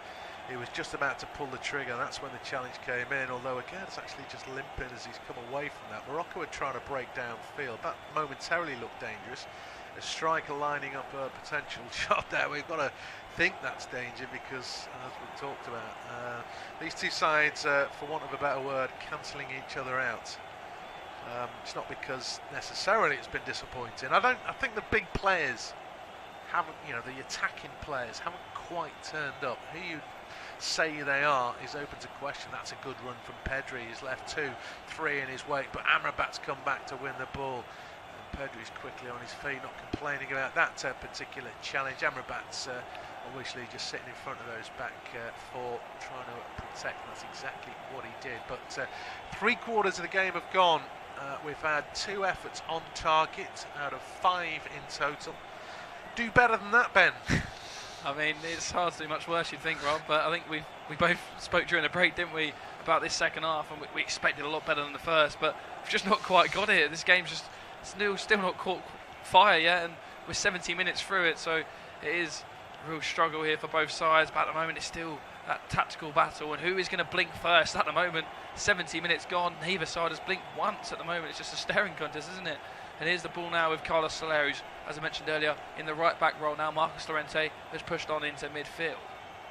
Rodri finds Soler again. Soler to the aforementioned Llorente. Llorente back to Soler, and Spain again just knocking it about side to side as they have done for the majority of this matchup. 75% the possession for the Spaniards. They've dominated a lot of the ball, but they've not done much with it. Just 2 shots on goal, 1 on target. Morocco have had more shots, incidentally, of their 26% possession they've had. Laporte now with the ball to Pedri. Pedri back to Aymeric Laporte, and it's just nothing, no blue shirts moving. Laporte just holds his hands out. He's just absolutely infuriated with the lack of movement from his side, and Morocco at the moment are just a red wall in front of Spain, and Spain are forced to go backwards again with Rodri. There's no pressure from Morocco, but they're happy to let Spain have the ball here and just try and sucker them in and trying to set traps for the Spaniards, and at the moment it's working quite well, because when they have counter-attacked with pace, we see it against Belgium, they've done well. Rodri to Soler. Soler just knocks the ball again, and he has to go sideways because there's no space for any of the Spanish midfielders or forward line, and you just like to see these Spain players pick up some better pockets of space, Rob, wouldn't you, and just try and make something happen, because at the moment again this time it's Pedri who gives the ball away poorly, battles well for it, but Ziyech will try and lead a Moroccan counter-attack. He does well there, the Chelsea man, and Roman Saez looks to switch the play, but should be easily dealt with by Llorente, but he's beaten to it well by the Barcelona youngster, of course, Ez Lazoui.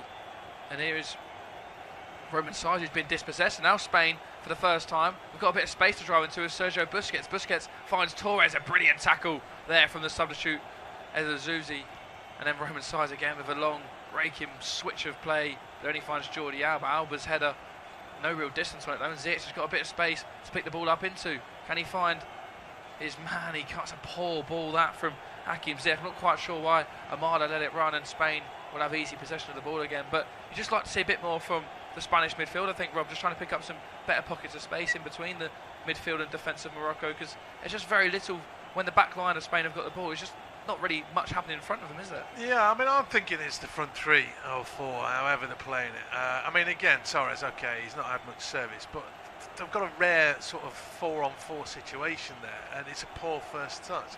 He's not, in the big moments that he's had, often he's obviously been double marked, which is a different problem to try and deal with.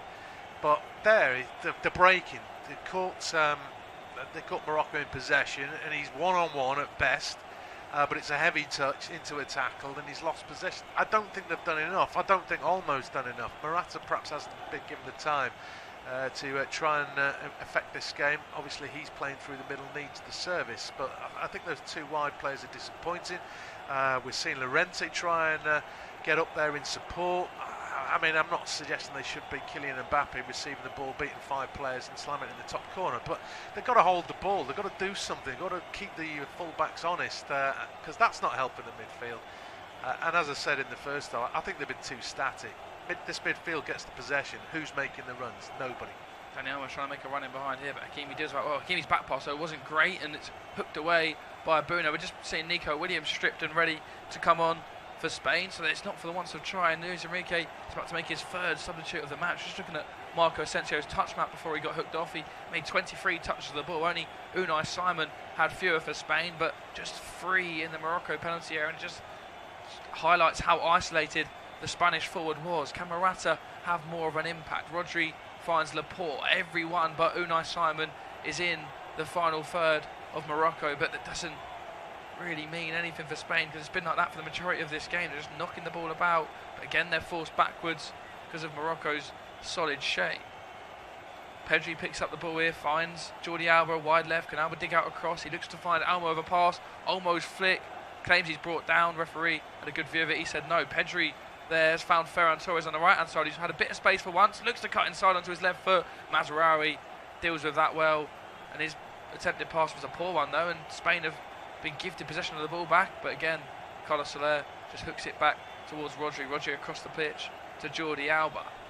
Alba's switch of play towards Ferran Torres. Can he find him again? It's Mazraoui there with a toe in, but a bit better from Spain as they just try and quicken up the pace of the attack and play a bit more direct. They're forced to throw in a dangerous area. Yeah, I mean, again, I'm being critical of Ferran Torres. I mean, he's not quite doing enough. Again, he was one-on-one. I like the way the referee pointed to the ball and that Olmo drag back.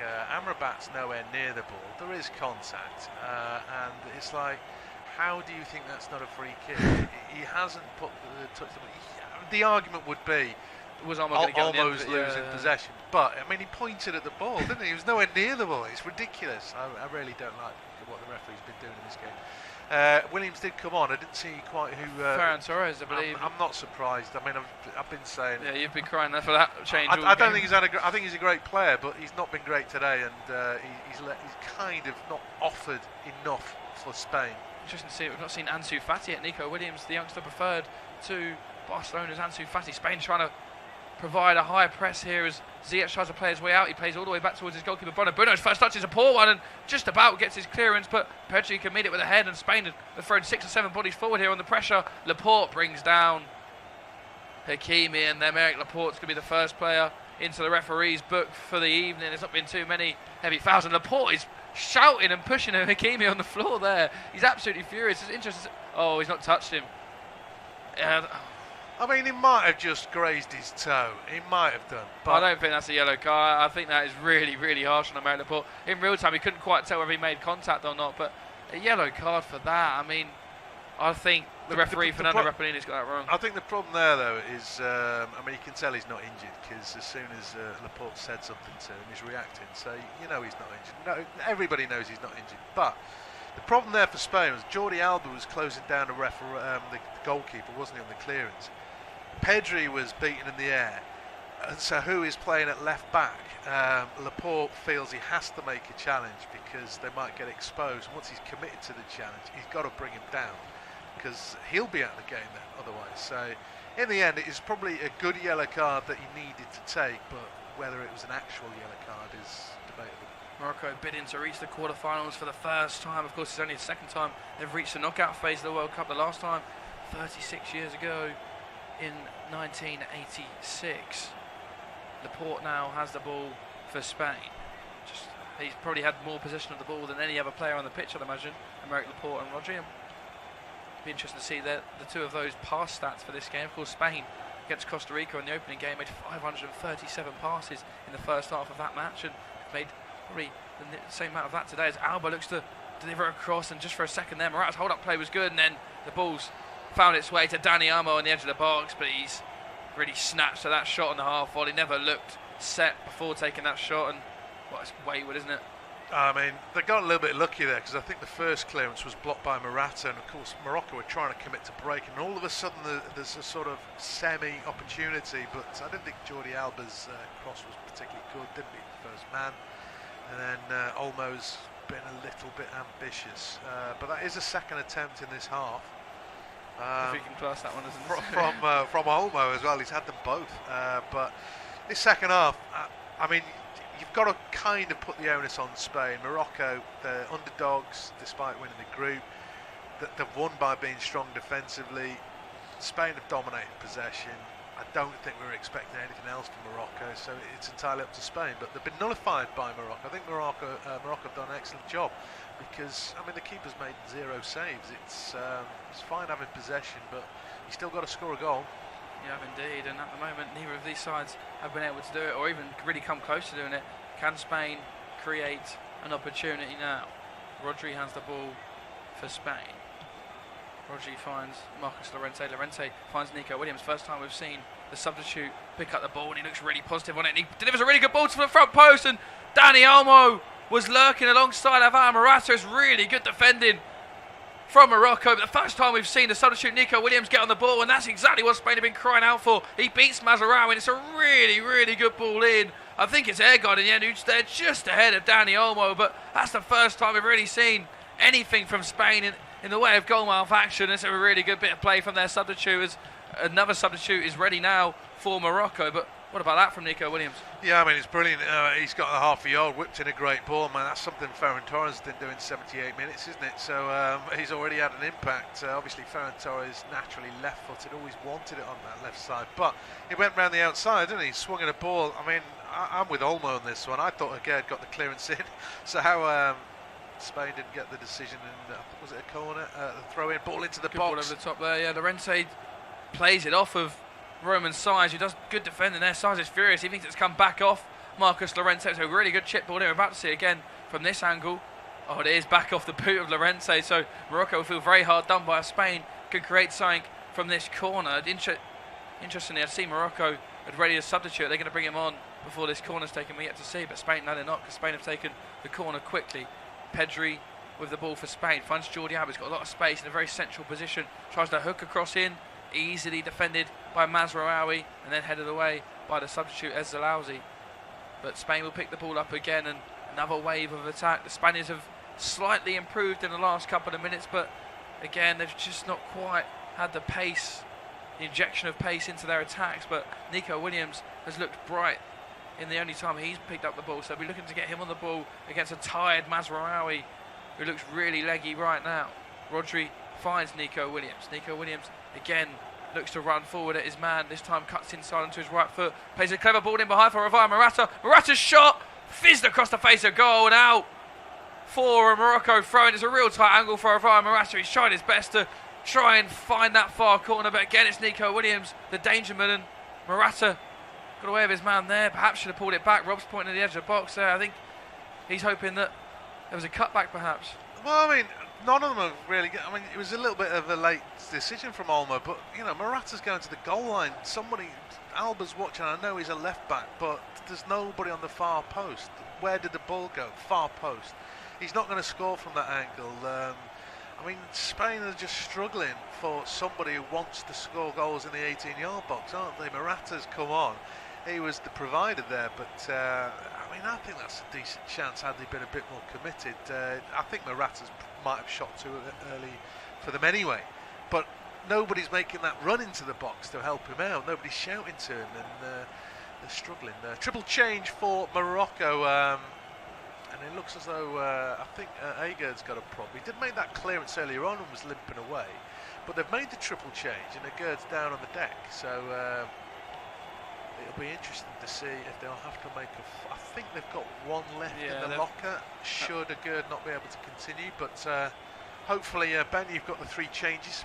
Yeah, En-Nesyri off, Sabiri on, Amala off, Atiyat Allah on, and Mazraoui off. I mentioned he looked leggy, and of course Walid Regragui must have agreed with me, because Mazraoui, I should say, has been taken off, and Chadira has come on. So triple substitution, and looks as if they're ready in another change. Morocco, I don't think Agard's going to be able to continue. Rob mentioned a few minutes ago he looked to be in pain after that clearance, and it looks as if Morocco are ready in another substitute. Just trying to see that thing. I think it's El Yamik, number 18, who's going to be coming on. El Yamik for Agard. That change looks to be imminent, as El Yamik is stripped and ready to come on. So we'll confirm that change for you as and when it happens. But at the moment, 83 minutes played, and at the moment we are heading for extra time. We have a stalemate. Morocco 0, Spain 0. I don't think anyone can argue if this match was to go to extra time, because neither side has really been able to edge it. The referee is signalling for something at the moment. I'm not quite sure what it is. Agard's gone back down again. He looks to be in real distress. This is not something you like to see.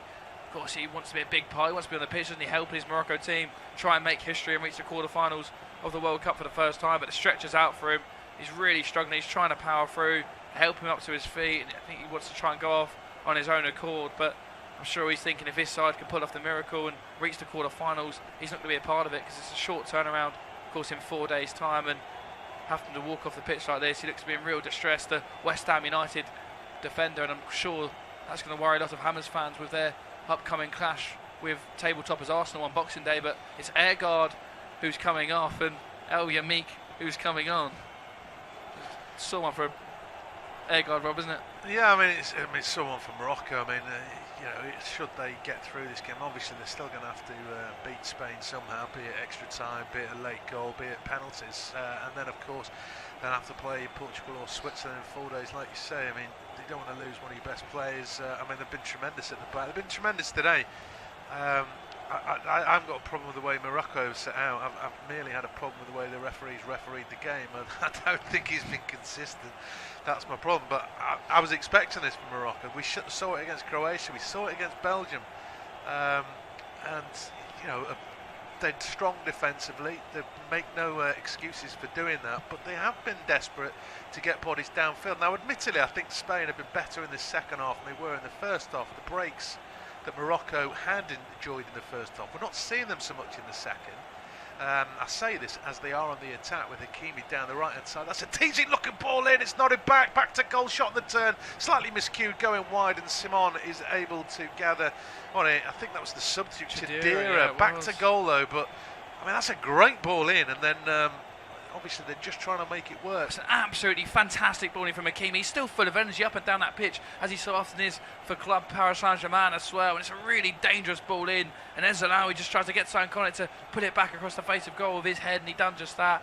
But Chidera was off balance, couldn't quite get any conviction behind his shot, and in the end it was comfortable for Unai Simon. 85.5 minutes played at the Education City Stadium, and the scoreline remains goalless at the moment.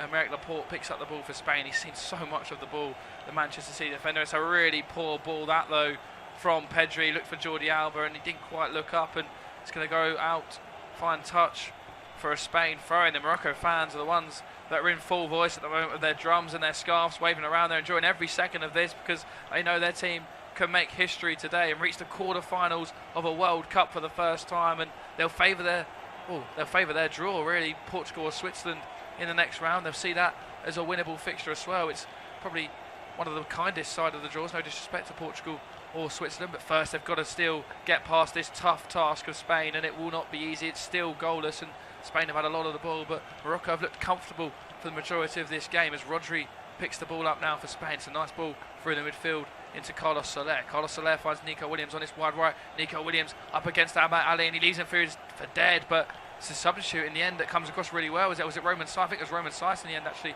that come across really well then, and Ahmed Ali is under pressure from Nico Williams, and Nico Williams forces him to put it out for a throw, but come back off the Spaniards, so it's going to be a Morocco throw, but deep in their defensive territory as Luis Enrique looks on. He just seems really frustrated. He cuts a frustrated figure, the Spain manager, doesn't he? And you can understand why.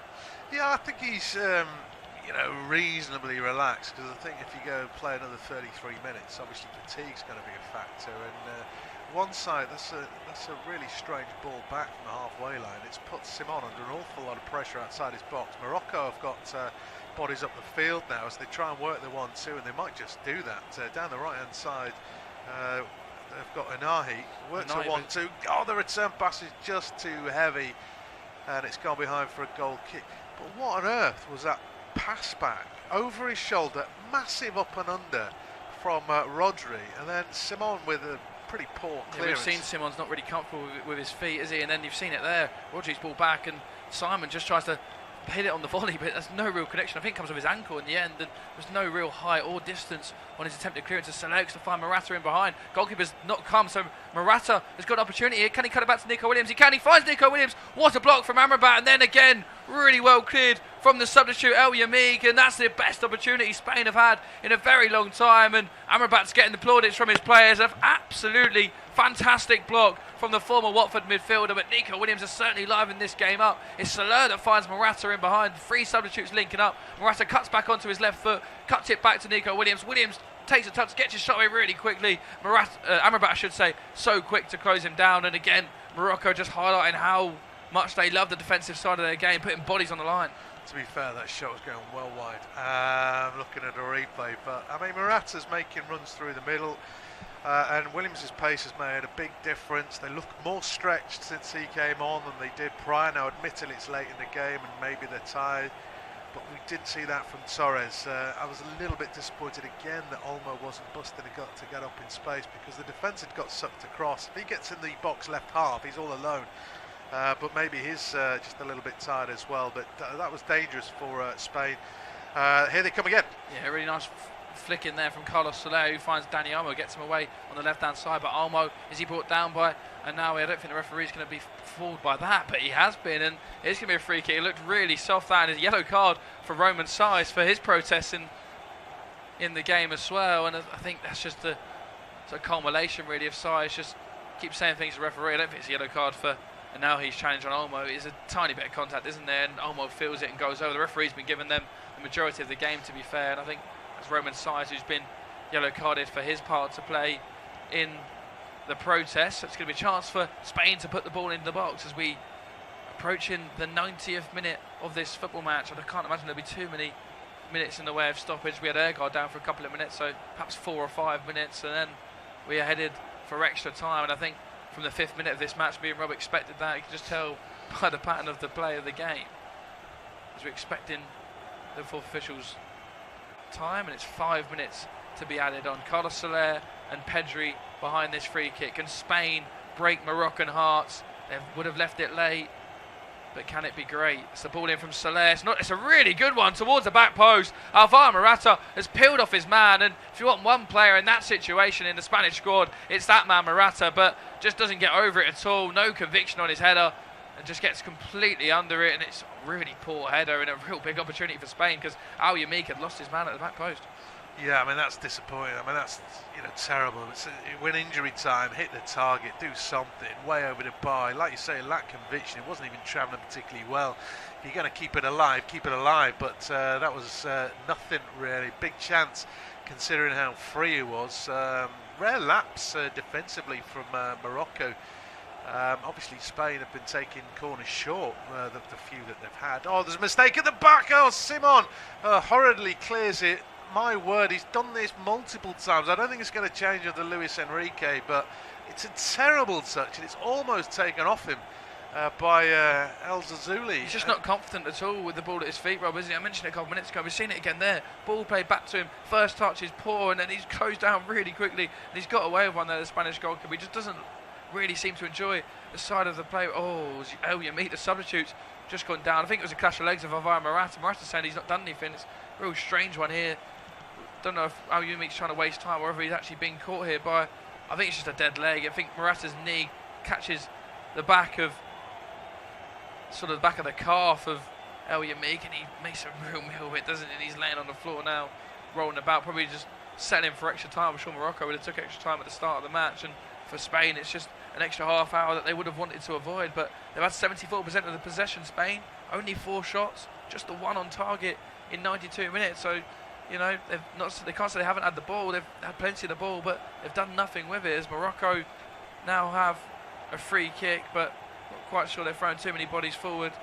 I think they've settled more for extra time than what Spain have. But having said that, the 2 of the centre-backs are up. It's Ziyech's ball towards the head of Roman Saiz. I think he was offside, but we're playing on for now. Chadira, and it's headed down, knocked down, and the shot, the referee has now put his flag up for offside. I did think he was quite far offside, but of course nowadays wait so long for it to happen. But it was a bit tighter than first seen. Not quite sure whether the referees put his flag up for offside or whether there was a foul in there for the push on Sergio Busquets. But either or, it was a shot from Sabiri that come in straight into the hands of Simon. The referee had blowed for the free kick anyway. 93 minutes have been played now at the Education City Stadium. Morocco 0, Spain 0. Just 2 minutes left. Is there a chance for either side, a late chance to win this game and progress to the quarter-finals on Saturday to face either Portugal or Switzerland, which is of course our late game, which you can listen to on this service from 7 p.m. Jordi Alba all the way back to Unai Simon to Rodri. Spain just seem to have settled for extra time as well. Now the pattern and the pace of the game is just completely slowed again. It's just Spain knocking the ball about as it has been for so long. 90 seconds left. Is Spain going to take a risk and try and throw some bodies forward and try and find that winning goal to avoid playing an extra half an hour here against the remaining African team in the competition, Morocco, the lowest ranked team of course left in the competition? Nico Williams wins a throw-in, and he'll just throw it back towards Carlos Soler. Soler will switch the play to Laporte to Jordi Alba, and Spain not in a real hurry to create anything here. There's nothing on for him. It's just a red wall defensively as Dani Olmo picks the ball on the left-hand side, cuts inside of Hakimi. Is he brought down? There he is. Dani Olmo does really well there to win the free kick off Unahi, and it's a final chance for Spain to put the ball in the box and steal it right at the death. It was good work there from Dani Olmo, wasn't it? Yeah, he's won a free kick, and obviously the last free kick they had in this sort of area is a free header for Morata. So I think they'll take the time to make this the last attack of the game, really, of the 90 minutes. So we're into, final 30 seconds. I'd be tempted to throw everybody up there, just take long enough to take the free kick. But got to make it count. Dani Olmo's ball in. It's not a bad one towards head of Rodri's missed everyone, and the goalkeeper's been able to just parry it wide in the end. He wasn't sure whether the players in front of him were going to get a touch to him. They didn't in the end. It was missed by Rodri and missed by Pedri in the end, wasn't it? It was Rodri and Nico Williams, I should say, who throws a foot in it. I think if Nico Williams gets any sort of contact on that, he sends the goalkeeper the wrong way, and Spain are into the quarterfinals. But Spain have got one last opportunity from a corner. Soler's ball in towards head of Aymeric Laporte. Laporte's header, it's flicked down, and Roman Saiz puts it out for a corner. Are Spain going to have a chance to take this? I'm not quite sure, but set pieces all of a sudden have become Morocco's undoing, and Spain's opportunity for an attack. It's Laporte's head, he just doesn't quite get the contact on it, and it flicks off the foot of El Yamik, and Saiz is able to turn it clear. I think with that might be that, and it is. It's full time. Well, normal time's over. We're anyway at the Education City Stadium. We're heading for an extra 30 minutes. Very little in the way of clear-cut chances. Spain 0, Morocco 0.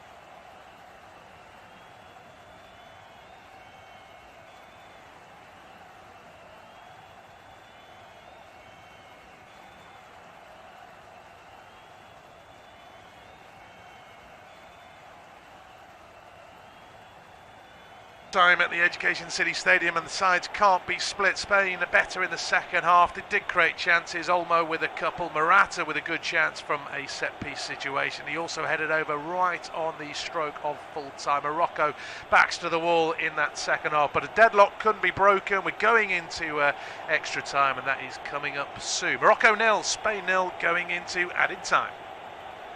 Full time at the Education City Stadium, and the sides can't be split. Spain are better in the second half. They did create chances. Olmo with a couple, Morata with a good chance from a set-piece situation. He also headed over right on the stroke of full-time. Morocco backs to the wall in that second half, but a deadlock couldn't be broken. We're going into extra time, and that is coming up soon. Morocco 0, Spain 0, going into added time.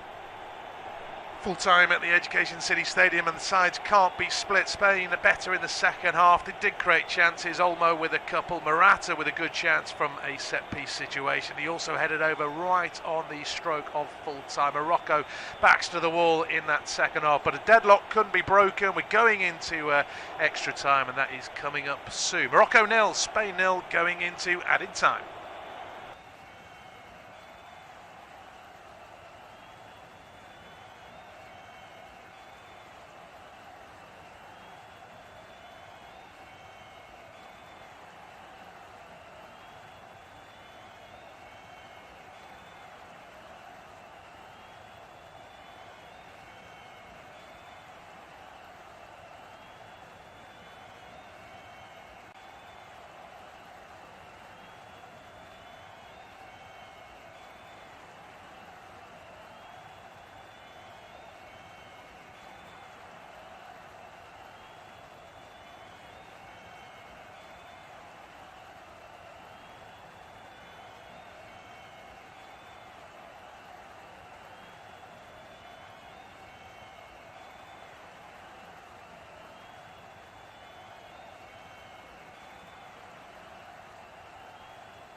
City Stadium.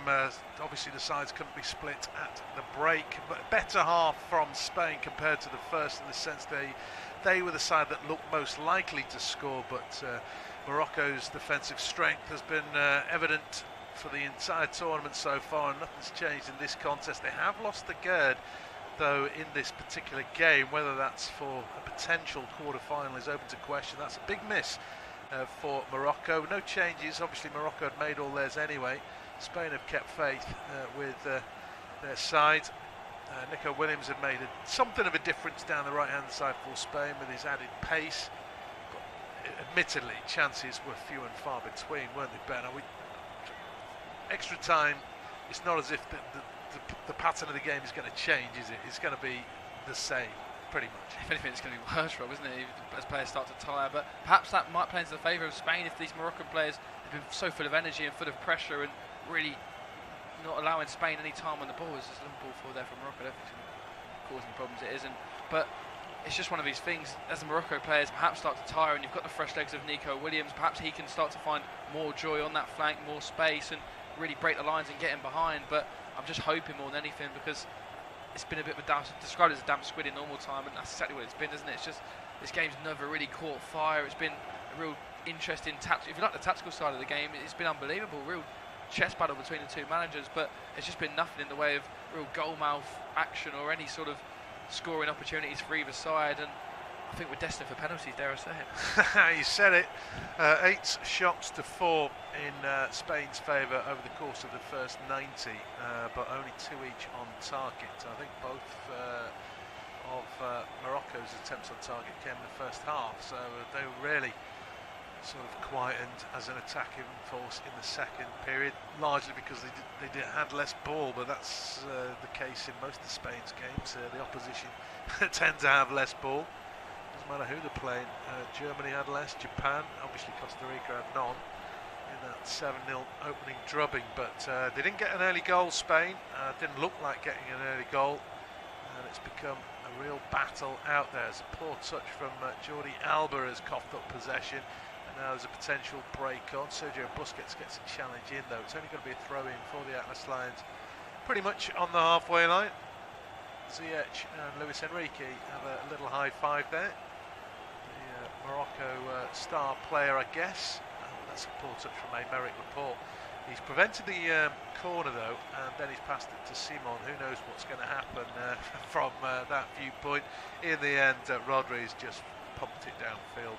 Morocco will regain possession inside their own half. I suppose if you go on fatigue being a factor, Morocco made 5 changes, so as an 11 they're fresher.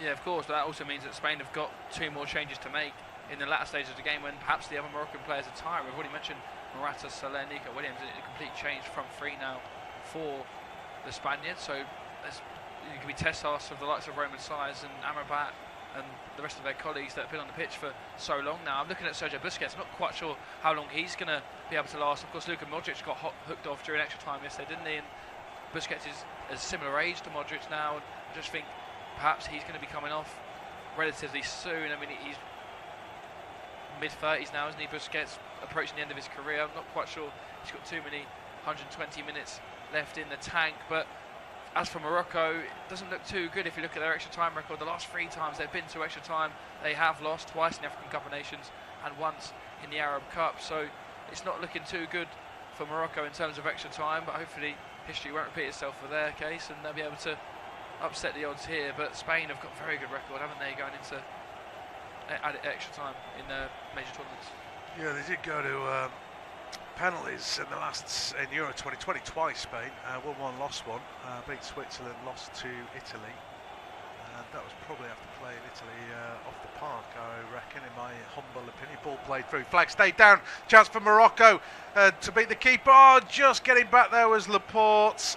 He's pulling the trigger. I think it was the substitute Chidera just about to pull the trigger. Laporte got a toe in. It's back to the keeper. Let's have a look at a replay. He's miles offside. It wouldn't have counted. Yeah, well, he said miles offside. I think it was a bit closer than that, to be fair, but he is offside, Chidera. But how good has Aymeric Laporte done there at this stage of a game? 94 minutes, well, more than that, it was 99 minutes really, if you include the 5 minutes added on at the end of the second half, and 5 minutes into extra time, and Laporte just gets his toe in before Chidera goes to pull the trigger, but Morocco have started the opening 5 minutes of extra time the better team, and perhaps that's because they've made the extra changes and have got the fresher legs. Yeah, it's it wouldn't have counted because he was offside. I mean, he was offside all of the time, but he did try and bend his run and get back on. It just never happened. So, but the argument there would be the flag didn't go up, and Laporte in the 99th minute is having to sprint 50 yards to make a last-ditch challenge. He could have tired himself out. He could have done an injury. And it's like, why doesn't the flag go up? That's the point that Roger was making. He was absolutely furious with the linesman after he put it there, as Morata's won a free kick there off Roman's side. He was already been booked incidentally, so he's got to be careful now, the Wolverhampton defender. Obviously it's a free kick towards the halfway line, and so Spain have taken it short as working it out from right to left. Jordi Alba back to Pedri, infield to Busquets. Rodri in fact playing as a midfielder at the moment. Everybody barring Simon in the Moroccan half. Pedri has it, left channel with Jordi Alba to his outside, and his Barcelona teammate plays it back to Laporte on the halfway line. As Spain just drop it down to walking pace again. They try and then get to Williams in behind with his extra pace. It was cleared away by O.A.T Ali, and Spain will have to start again from the halfway line. But this was the pattern for a long period as Pedri looks for a diagonal into the box. Size heads clear, only to Williams' right edge of the box. Plenty of red shirts back there, and that's a good challenge from Sabiri, doubling up, and now trying to break clear was Chidira. Unfortunately, he was just outnumbered, and Spain come again with Williams on the right hand side. This time he does get past his man, gets to the byline, cross in just over the head of Morata, and it's headed away by Morocco. But that was better from Williams, who's not afraid to take on his man. This time he just couldn't quite control it on the halfway line. It's a throw in to Morocco, but it has made a difference, Williams. I've been really impressed with the young man. You see it again there, he beats his man with ease, and then there's a ball that's just inches over the head of Alvaro Morata, and Morata's eyes, you can see it there, lit up. He's so close to getting on the end of it. In the end, it's a good header away from El Yamik as Spain make their final 2 changes, and Ansu Fati, finally we're going to see the introduction of him. Yeah, Dani Olmo is one of the players to come on, so that would be Fati in his place. And Jordi Alba is the other. Obviously he's in the twilight of his career perhaps, used to be a willing runner for non-stop down the left flank. He hasn't been able to do that as often as maybe we've expected from him in the past. Balde's come on in his place, so they're changing up the left flank.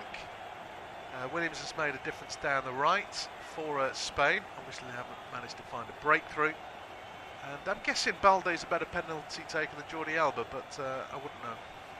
I'd imagine so. I've not seen Balde take too many penalties, if I'm going to be honest, Rob, and I think Jordi Alba has actually got a pretty good record from what I remember from his time at Barcelona. But I really like the introduction of Ansu Fati. Now they've got 2 young, hungry lions on either side, haven't they, in Ansu Fati and Nico Williams. We've already seen the introduction of Williams and the effect that's had, and now you've got Ansu Fati running at a tired Hakimi, who's had a brilliant game, but could be really effective for Spain. But that means Sergio Busquets can play 120 minutes of football because Spain have now made all of their changes. So, I mean, he's got to be tired in there. And I'm not criticising the fitness levels of Busquets. Of course, we know he's been at the top of the level now for over 10 years. But he's getting towards the late end of his 30s. He must really be thin at the big central midfielder. Yeah, just looking online, I don't think Morocco want to take this to penalties, if I'm reading it correctly. 4 penalty shootouts, and they haven't won one. They lost to Algeria twice, Benin and Tunisia. Here come Spain into the box. Fati the target, but it's headed away by Saiss. Hooked further downfield by Atiat Allah.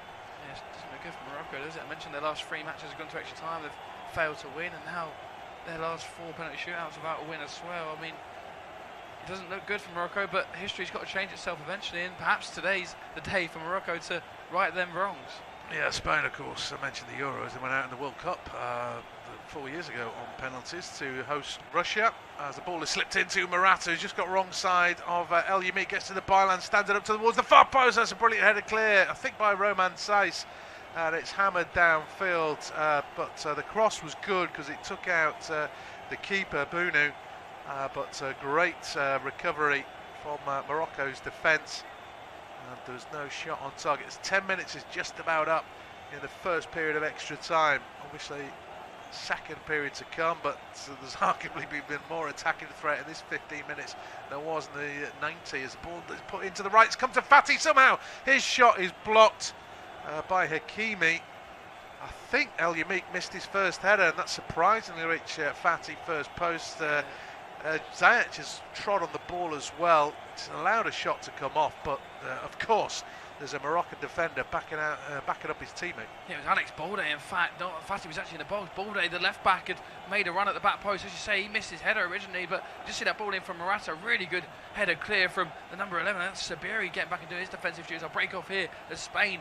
Oh, they had an opportunity there, but now Morocco perhaps on the counter-attack. But Spain in the extra time period, Rob, like you've mentioned there, has been more attacking prowess than what I had in the opening 90 minutes. Perhaps that's the tired legs of Morocco we were talking about, and now these fresh legs of these Spanish wingers, they're starting to cause problems, and Luis Enrique just starting to get a bit more animated, and you can see him clapping his players on. I think he'll be happy with what he's seen in the opening 10 minutes of extra time, and Spain have just got a bit of confidence now from this, and the pace that they've started to inject into the attacks is Morocco struggling to contend with it at the moment. Yeah, obviously Bruno hasn't had to make too many saves because his defence is just bailing him out. It's been tremendous rear guard from Morocco so far. Ball into the Spanish box, and maybe there was a push on Rodri. He didn't head clear cleanly. He did actually get the second ball under a little bit of pressure from Azal Zuli, but I think there was a foul in the build-up anyway, so it wouldn't have led to much. We've got about 3.5 minutes of regulation in the first period of extra time. Still no breakthrough at the Education City Stadium. Spain, of course, continue to monopolise possession, but just not breaking Morocco down. I think they might get easier games in future defensively speaking. Oh, there's a miscommunication. Bruno is coming to claim. It's headed from him by El Yamik. No blue shirt can capitalise before Saiz pumps it away. And taking no chances there, Llorente puts it into touch, throwing Morocco on the halfway line. First miscommunication there at the back. He's not having a good time, El Yamik, is he, since coming on? I'm sure Bruno's not obviously giving him a shout there because he would have left it, but there's a couple of times you mentioned there, a couple of missed headers from El Yamik, and he's just having a bit of a torrid time, the central defender. Sometimes as a defender it's hard to come on from the bench because you're not quite up to pace with the game, and it's probably one of the hardest positions to come on as a substitute, and he's finding it hard at the moment. But Roman Saiz next to him is putting a real captain's performance. We've not really mentioned him too many times, but I think Roman Saiz has been absolutely fantastic at the back for Morocco. Spain have possession back. Time running out in the first period of extra time. Still goalless at the Education City Stadium. Spain struggling to break down Morocco. They have looked a little bit more dangerous in the second half, but when called upon, a defender will make a clearing challenge, a block, a header, something, because Bono hasn't had too much to do.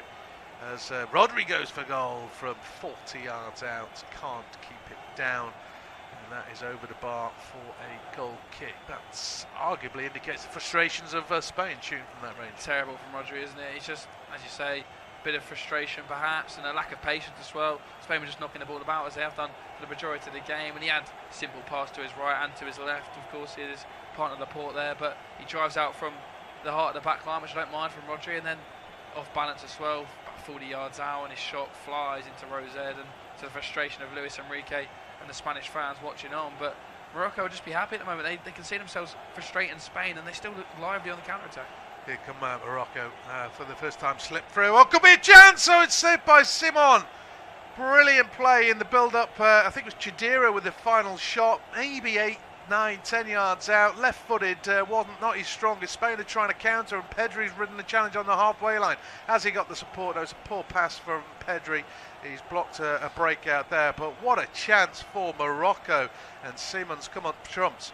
Yeah, he has come out of trumps, and I don't want to take too much away from the goalkeeper. I think it's a really poor finish, though. Chidira does really well. The first touch is brilliant, and his left-footed shot is just straight at the goalkeeper. Simon goes down really late, which has helped the goalkeeper there, but Chidira, if he just had a bit more conviction on his finish there and just put it the other side, stroked it into the far corner, we'd be talking about Morocco leading this football match there, as Spain have won a goal kick. Chidira under pressure with Laporte. It's a good bit of work from Chidira. The first touch is really good. We're going to see a replay of it again here. He cuts inside onto his left foot, his stronger left foot, gets the shot away, and it's just straight at the goalkeeper, isn't he? Simon goes down late, but if there's a bit more conviction on that shot, and he can just stroke it into the far corner, Morocco would have the lead. I don't think it's the best contact on the ball that he gets either, in fairness to Chidira. What an opportunity for the substitute. What an opportunity for Morocco to nick this game. 15 minutes just about up. I don't think we'll get much added time. And I suppose there might be a minute, if that. There haven't been any stoppages that are unnatural, as it were. As attempted through ball for Williams is cleared away by Seiss into touch. So a late throw on the corner flag for Spain, right hand side. 1 minute of added time we're just going into. So seconds left in this first period as Rodri puts it into the box and taking no chances at all. Ziyech back there, we've rarely seen him out of the right back position helping out Hakimi. I think it's gone behind for a corner as well, so a set piece opportunity for Spain. They haven't threatened too often, they haven't had many of course, but they haven't threatened too often. They've taken plenty short, I think at this stage. Get it in the box, hope for the best. It is whipped in towards the far post, but two Spanish players are down. I think the referee saying that it's a corner again, is it? I think this was as if I think he blows the whistle before the corner's taken. You see it again. So I'm sure he did, because you can see him now put his hand up and he's pointing back to the corner to say it's going to be retaken. I think there's a bit of pushing and shoving between the Morocco defenders and the Spain attackers, so the corner's going to be retaken. Yeah, arguably Spain players trips up Spain players as the corner is again towards the far post. Keeper came and he just got something on it. Shot from the edge of the box, doesn't quite make it through. Llorente it was with the delivery, slightly miscued, and it did beat the crowd of players. Obviously the keeper was a little bit off his line. We're into the second minute of stoppage time. Morata is still down, trying to be helped up by Bunu, but he's got a smile on his face. I don't think Morata's going to get a penalty if that's what he was hoping for. And I don't think Spain will have enough time to take this throw in. He's judged that quite well actually, Bunu, because Laporte was up early.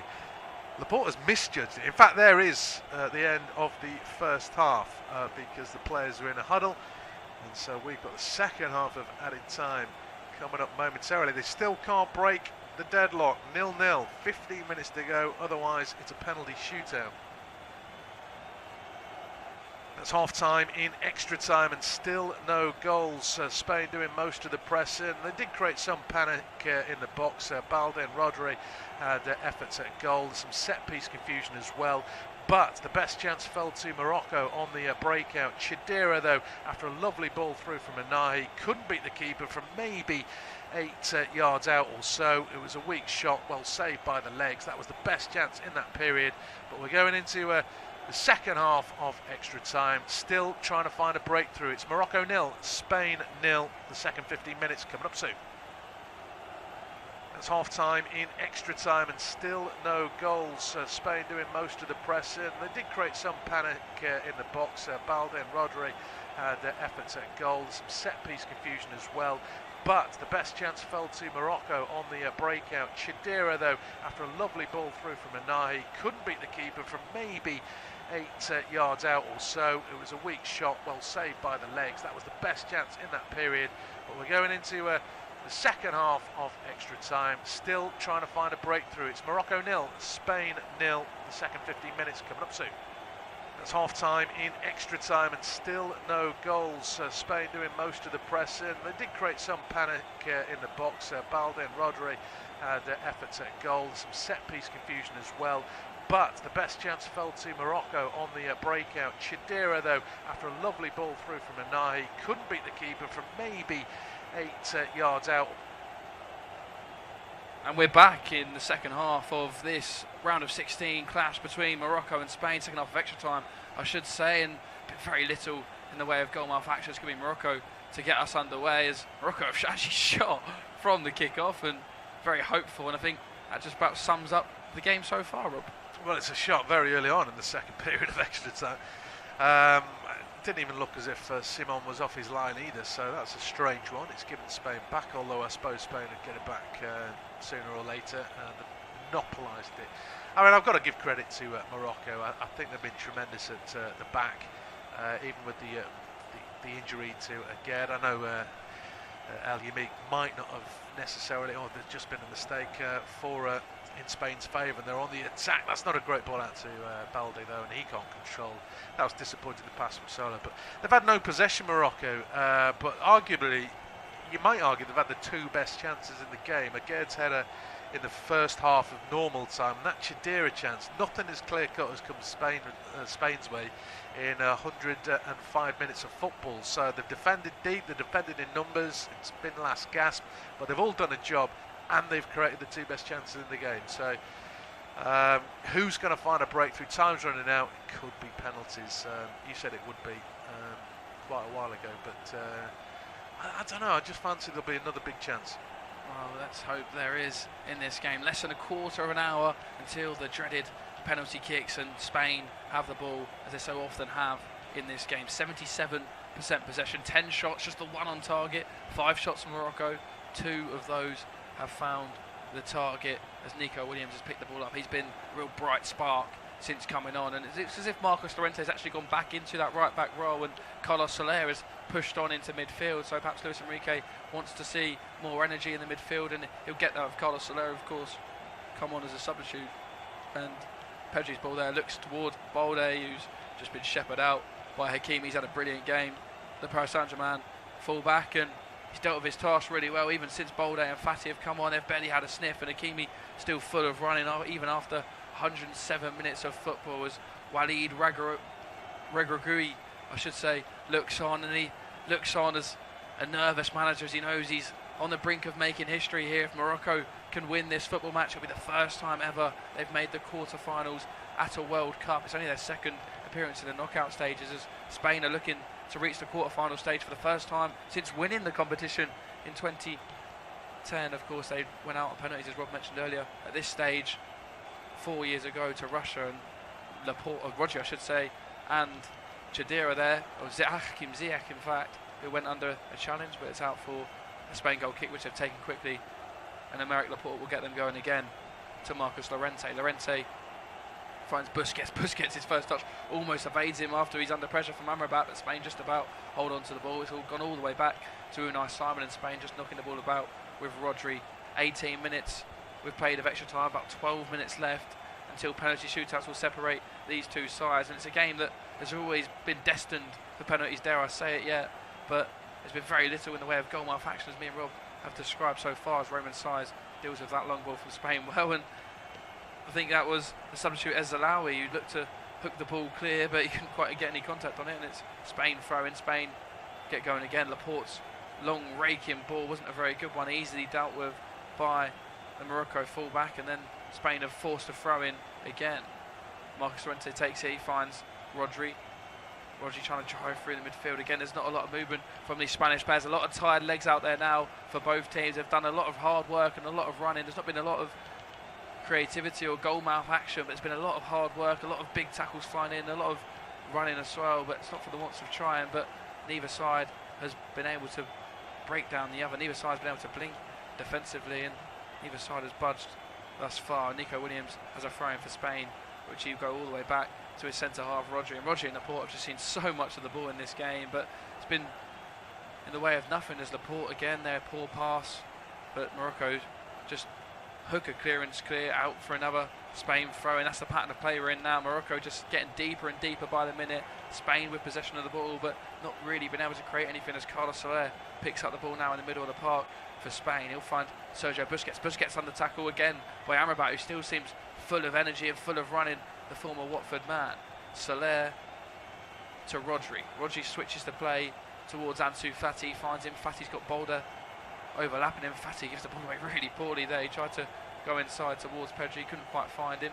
Ziyech is under pressure from Balde, and then Roman Saiz clears the ball, and I think he might have tweaked something there. He went straight down after. Morocco cleared it long, and Laporte will just head back, but the game's just getting slower and slower at the moment, Rob, isn't it? Nothing's really happening. Roman Saiz has gone down clutching at his hamstring. I think his race might be run, but Morocco have made all 5 substitutions, so that's a bit of a worry for them.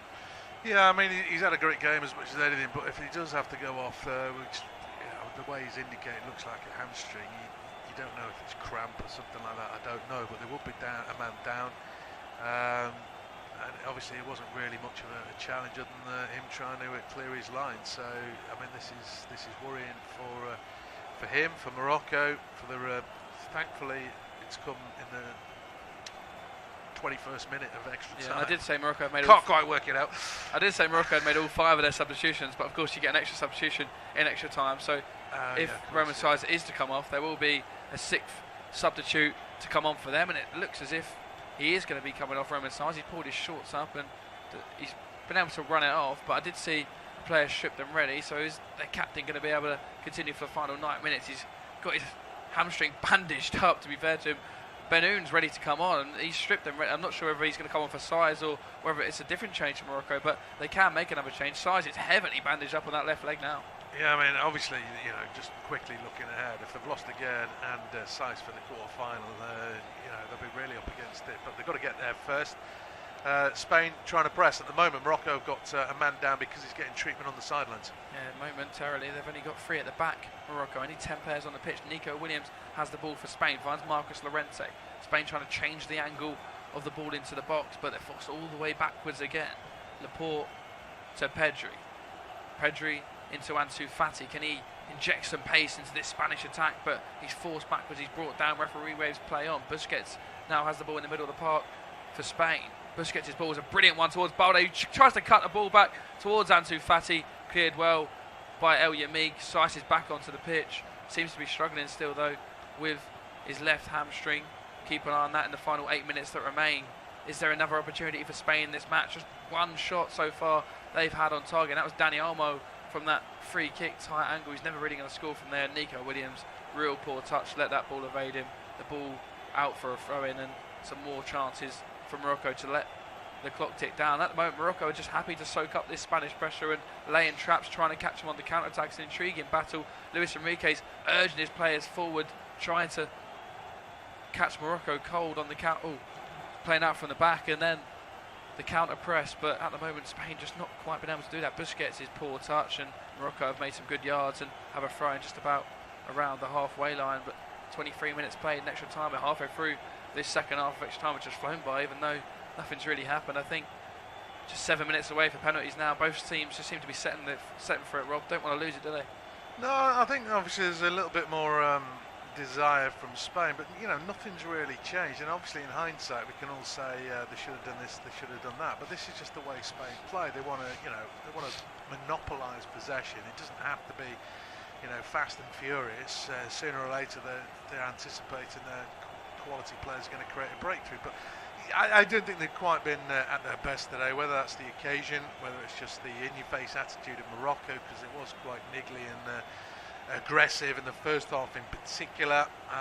It's taken them too long, and lots of their possession's been on the halfway line, and now it just hasn't quite worked. I think we expected it from Morocco, as here comes Spain, as a Morocco player down, pretending he's injured, but Amrabat is had a fantastic game. Absolutely brilliant, Amrabat, and he's done it again there, and he looks to lead somewhat of a Morocco counter-attack here, and Chadir is away from Rodri. Rodri seems to be struggling here. Chadir's in on goal. Can he get left foot shot away? He tries to cut back to his right foot. Unai Simon deals with it. Rodri looked absolutely knackered there, and Chadir had the legs on him, and I just feel like he should have pulled the trigger on his left foot, but he was so keen to get the ball back onto his right foot. Perhaps didn't trust his left foot after his left-footed finish earlier on in the first half of extra time, but he's just overplayed that there for me.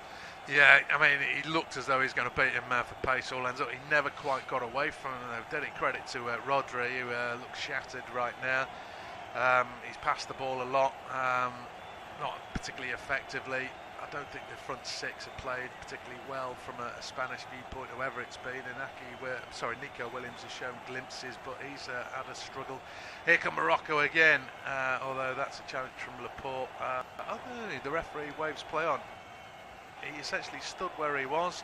Hakimi ran into him and he said no foul. Good refereeing from Fernando Rapellini. I mean, we've criticised him a few times this game, but Laporte stood his ground, and Hakimi was just trying to buy the foul, didn't he? Ran into him. Amrabat under pressure on Morata. Morata does well to hold the ball up, but his pass towards Nico Williams isn't good enough, and it's going to go out for a goal kick, and more precious seconds to run the clock down for Morocco as they head for a penalty shootout, which is a lottery draw, really, isn't it? A penalty shootout. We see Japan, Croatia. Yesterday was a poor penalty shootout. That Spain and Morocco will be hoping that their penalty takers are more on it than what the Japanese and the Croatians were yesterday. 25.5 minutes played of extra time, 4.5 minutes remain. All we can see in our television pictures is the supporters looking on anxiously, and both managers as well.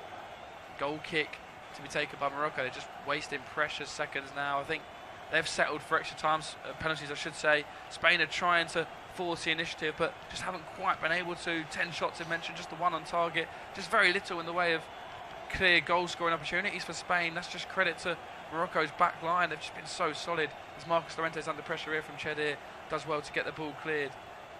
Amrabat brings it down well and looks to get Morocco going. Can Morocco muster up a final opportunity here? They've got a few players flooding forward, they're getting each other's way though. They're the two substitutes, and now Nico Williams has got a bit of space to drive into. He finds Morata momentarily. Spain have got 4 players forward here, but it's against 7 back of Morocco. Morata's picked the ball up, he's still driving with it, Morata, and then he overcomplicates, took 3 or 4 too many touches, and then his pass into Ansu Fati was just very much overhit. The shot had opened up for him, I think, and just see there Morocco's players get each other's way. It was almost so costly. Now via Morata, he drove some good yards there, 25 yards he drove with the ball, but the ball through to Ansu Fati, it was just really, really poor, and it wasn't a very difficult pass, was it? He just overhits it. Yeah, I mean the problem there was, he's run quite a long way at quite a good pace, and then at the last he wanted just a deft touch. It looked as though it took a little bit of a bobble as well. I'm not trying to make excuses, but I mean I'm not sure the runners did him any favours. It was all straight lines, there was no crisscrossing, and the defenders just drifted, so it made it a tough pass. Here is Williams trying to get away down the right. He has got the ball just on the right edge of the box. As he overrun it, he gets a cross in towards the far post, headed behind by Hakimi. Ball stayed in play. Spain will know all about that, given the Japan goal. But again, it's another good position, no end product. We saw it against Japan. You could argue it's the same against Germany. It's certainly happening against Morocco. And a similar actually ball to the Germany one there. You couldn't quite tell from that angle with the curvature of the ball whether or not it stayed in or out. The referee's pointed to the corner.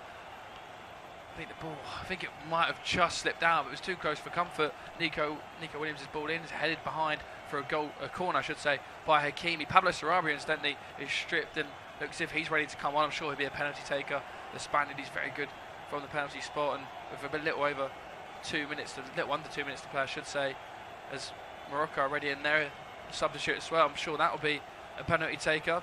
Benoun's coming on. He's been ready and stripped for a while. The Morocco manager's wagging his finger at the moment. I think he's saying about he wants to make the substitute now, and Pablo Sarabia is about to come onto the pitch. He's now on the pitch. We'll confirm for you who that's for in a minute. It's Nico Williams who's taken off. I mean, that's absolutely shocking. I think he's been absolutely fantastic. Perhaps he's not confident penalty taker. He's a young man.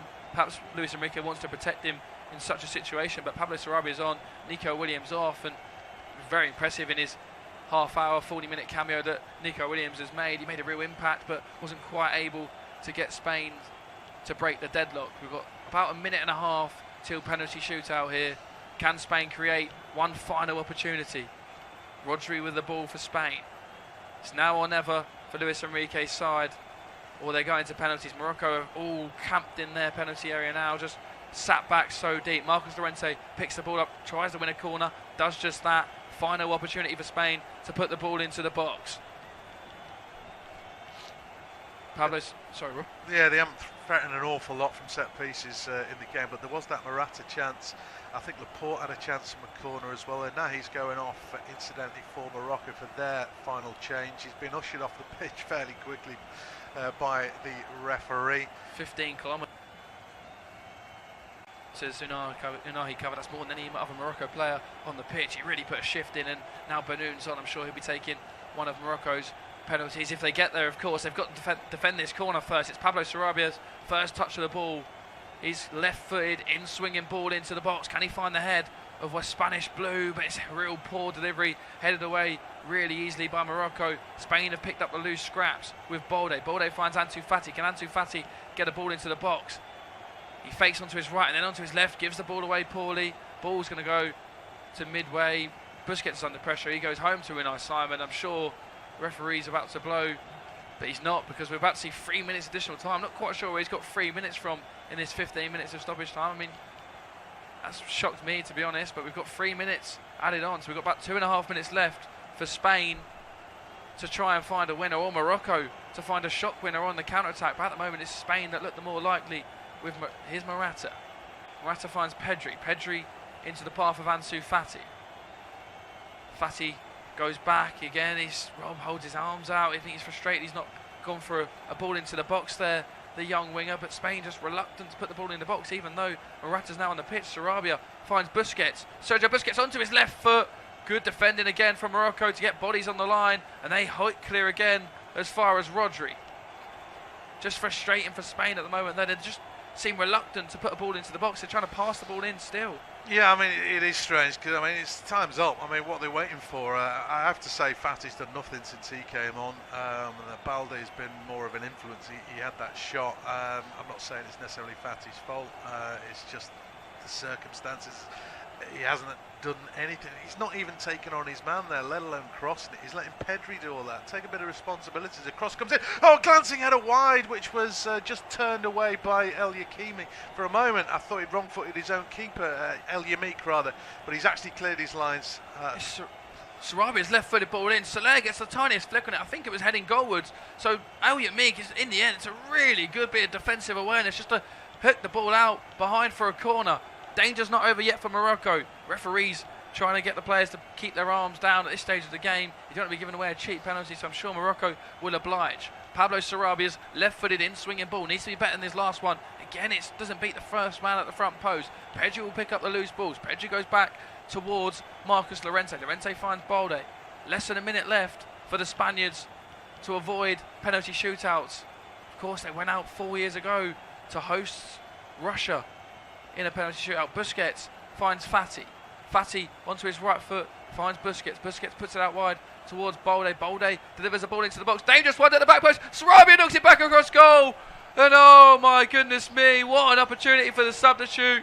He fizzed it back across the goal. It was a tight angle in fairness, but Spain fought for a second. They had nicked it right at the death. I think that's going to be the last opportunity of the game. He's really tight offside call, but he just couldn't quite. He's come off the outside of the post in the end, looking at a replay. It's a real opportunity for Sarabia. He gets good connection on it, but he just couldn't quite find the finish. Best opportunity of the match for Spain, and it's come right at the dying embers. Sarabia finds the outside of the post with his volleyed effort. Yeah, I mean, it's tight angle, it's difficult to score. I actually think he was offside. I think with a 3D, and he looked just to be leaning offside. Having said that, he's hit the woodwork. He'll feel unlucky. That's hardly what he wants going into penalties, is it? That's a knock of confidence. But I think it wouldn't have counted anyway. And there it is, full time. So we are going to penalties. It's been on the cards for a while, actually. That was a good late chance for Spain. Morocco probably had the best two. Other than that, and none of them have been taken. So we are going to penalties. The second last 16 clash to do so. Croatia beat Japan yesterday. We'll see what's coming up in a moment. Extra time is over and neither side could find a breakthrough. Chidera missing a very good chance for Morocco in the first half of extra time. Lots of possession and territory for Spain in throughout the game really, but right on the stroke of 120 minutes. Ball diagonal into the box. Sarabia ghosted in behind. His effort to hit the outside. We are heading to penalties. Morocco 0, Spain 0, and that shootout is coming up soon. Extra time is over and neither side could find a breakthrough. Chidera missing a very good chance for Morocco in the first half of extra time. Lots of possession and territory for Spain in throughout the game really, but right on the stroke of 120 minutes. Ball diagonal into the box. Sarabia ghosted in behind. His effort to hit the outside of the post from a very tight angle. So deadlock was not broken. We are heading to penalties. Morocco 0, Spain 0, and that shootout is coming up soon. Extra time is over and neither side could find a breakthrough. Chidera missing a very good chance for Morocco in the first half of extra time. Lots of possession and territory for Spain in throughout the game really, but right on the stroke of 120 minutes. Ball diagonal into the box. Sarabia ghosted in behind. His effort to hit the outside of the post from a very tight angle. So deadlock was not broken. We are heading to penalties. Morocco 0, Spain 0. And that shootout is coming up soon. Extra time is over and neither side could find a breakthrough. Chidera missing a very good chance for Morocco in the first half of extra time. Lots of possession and territory for Spain in throughout the game really, but right on the stroke of 120 minutes, ball diagonal into the box. Sarabia ghosted in behind. His effort to hit the outside of the post from a very tight angle. So deadlock was not broken. We are heading to penalties. Morocco 0, Spain 0. And that shootout is coming up soon. Extra time is over and neither side could find a breakthrough. Chidera missing a very good chance for Morocco in the first half of extra time. Lots of possession and territory for Spain in throughout the game really, but right on the stroke of 120 minutes, ball diagonal into the box. Sarabia ghosted in behind. His effort to hit the outside of the post from a very tight angle. So deadlock was not broken. We are heading to penalties. Morocco 0, Spain 0. And that shootout is coming up soon. Extra time is over and neither side could find a breakthrough. Chidera missing a very good chance for Morocco in the first half of extra time. Lots of possession and territory for Spain in throughout the game really, but right on the stroke of 120 minutes, ball diagonal into the box. Sarabia ghosted in behind. His effort to hit the outside of the post from a very tight angle. So deadlock was not broken. We are heading to penalties. Morocco 0, Spain 0. And that shootout is coming up soon.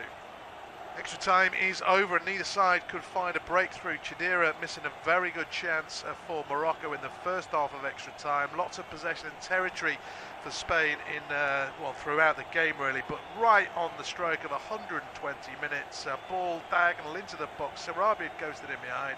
His effort to hit the outside of the post from a very tight angle. So deadlock was not broken. We are heading to penalties. Morocco 0, Spain 0. And that shootout is coming up soon.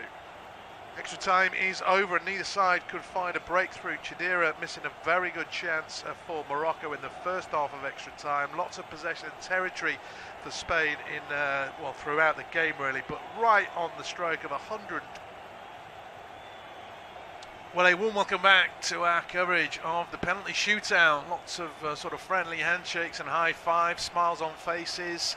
Looks as though Morocco are taking the first penalty. I don't know if that was a decision won by themselves or indeed imposed on them by Spain. Looked as though certainly Sergio Busquets won the first toss, or whether that was for whichever end. But Unai Simon and Banu hugging each other as the two goalkeepers now smile and shake their hands, and so there's certainly some goalkeepers union fraternisation going on there. Chance to be a hero. Nobody blames them if they don't save a penalty, and the referee is just giving them some last ditch instructions. So I'm going to put you on the spot, Ben, before we get them underway. Who's winning this penalty shootout? Yeah, I put them on the spot there, Rob. But I do think it's going to be the experience of Spain that will see them through. These Moroccan players have not been in a situation like this. These Spanish players, yes, they've not had great success recently at penalties in major international tournaments. Of course, 4 years ago in Russia, they were beaten by Russia 6-5. Lost, of course, to Italy in the semi-finals 2 years ago at Euro 2020. But I do think the experience in the end will tell, and Spain will find a way through as champions do. But, you know, you've got to score the penalties, and it's easier said than done, isn't it? Sabiri is going to take the first one. Referee's just having a chat with everybody he can find close to him. He's had a word with both keepers. Now Sabiri, and now he's going to blow his whistle for Sabiri to step up. Short run up, and he sends him on the wrong way in the back of the net. Morocco strike with their first 1-0 Morocco. Brilliant start for Morocco, isn't it? It's a really good penalty actually from Sabiri. Call as you like. Sends Unai Simon the wrong way. This is Unai Simon's 4th penalty shootout for club and country. He's made 5 saves in the 12 penalties against them, so he's got a pretty good record, Unai Simon, from the spot. It's going to be Pablo Sarabia taking the first penalty for Spain, and he's only the 3rd player to come on in the final 5 minutes of extra time at a World Cup and take a penalty. Only one of those players had scored. The other one was Jamie Carragher, who come on and missed for England. So it's Pablo Sarabia here up against his counterpart, Bruno, in the goal of Morocco. Can he level the scores, or are Morocco going to go off to a perfect start? Left-footed penalty taker. People always have something to say about that. Sarabia looks a cool head, slow run up, and he's hit the post. Pablo Sarabia has hit the post. He's come on for the penalty shootout, and he's missed it. Morocco advantage early on It's Morocco 1, Spain 0, 1 penalty each taken. Keeper did guess right there, and he'd gone the right way, but it hit the post. Whether he'd have got it had it been, 2-3 inches inside the post, as opposed to striking it pretty flush, is anyone's guess. I don't think he would have done, but he picked his spot, didn't quite happen, and Sarabia, the substitute, history wasn't exactly in his favour, so what a mistake.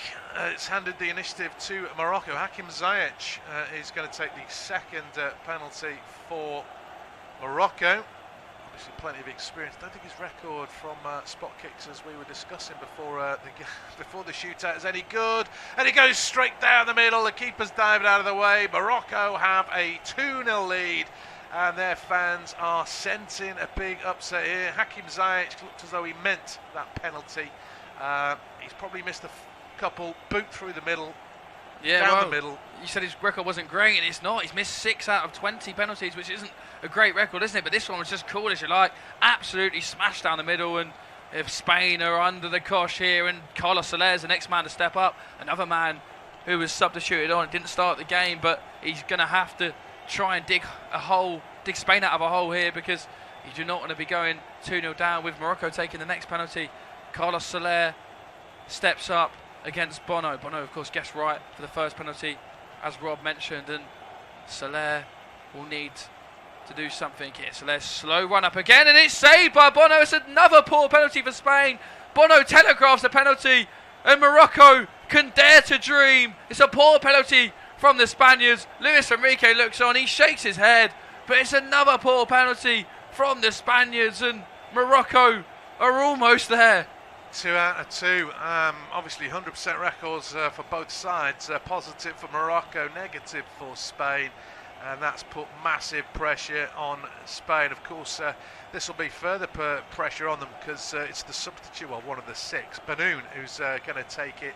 The third, this could put Morocco 3-0 up after, halfway through the third round of penalties. 2 substitutes have missed for Spain. Can Benoun triple their lead? Up he steps, and he's saved as well. It was a weak effort. Simon guessed right. It was a dribbler heading to the keeper's right, but it wasn't in the corner. It lacked the impetus, and some hope for Spain. Straight run up, another poor penalty, but that's another one of the players that was brought on in the final 5 minutes alongside Sarabia, and they both missed. So, England showed it at Euro 2020. Do not bring players on for penalty shootouts, because statistically, they're not going to score. Sergio Busquets, the Spain captain, up next.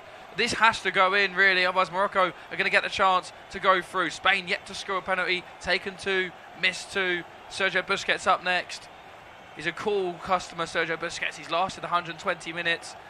He's got that armband on. He's had another good game in the middle. He's equalled the Spanish record appearances at a World Cup, and if they're to advance, he'll break that record. But he'll have to score this if they're going to advance. Busquets steps up, saved. Sergio Busquets. He has another poor penalty, another slow run up. His penalty is telegraphed by Bono, and Morocco are 1 kick of the penalty shootout away from a World Cup quarter-final. Yeah, I mean, there's no excuses. If you have 3 penalties and you don't score any of them, you can't really blame anything but yourself. It's a chance. It's a little bit like Croatia yesterday, isn't it? They missed one, which was a pretty terrible penalty, but Japan kept missing, so they had the opportunity. This is a chance for Morocco to go through to the quarterfinals, where Portugal or Switzerland will be facing them. They'll know they won't have a easy task against Morocco. It's I think that's Hakimi who's going to take this, the 4th penalty. This goes in. Morocco are through. They've already beaten Belgium. They held Croatia. They now might be sending Spain out via a penalty shootout into the quarterfinals potentially. A lot of history on this penalty. Hakimi, he's a big game player, and he's dinked it down the middle. It's in the back of the net. Morocco have beaten Spain 3-0 on penalties. They're through to the quarterfinals for the first time ever.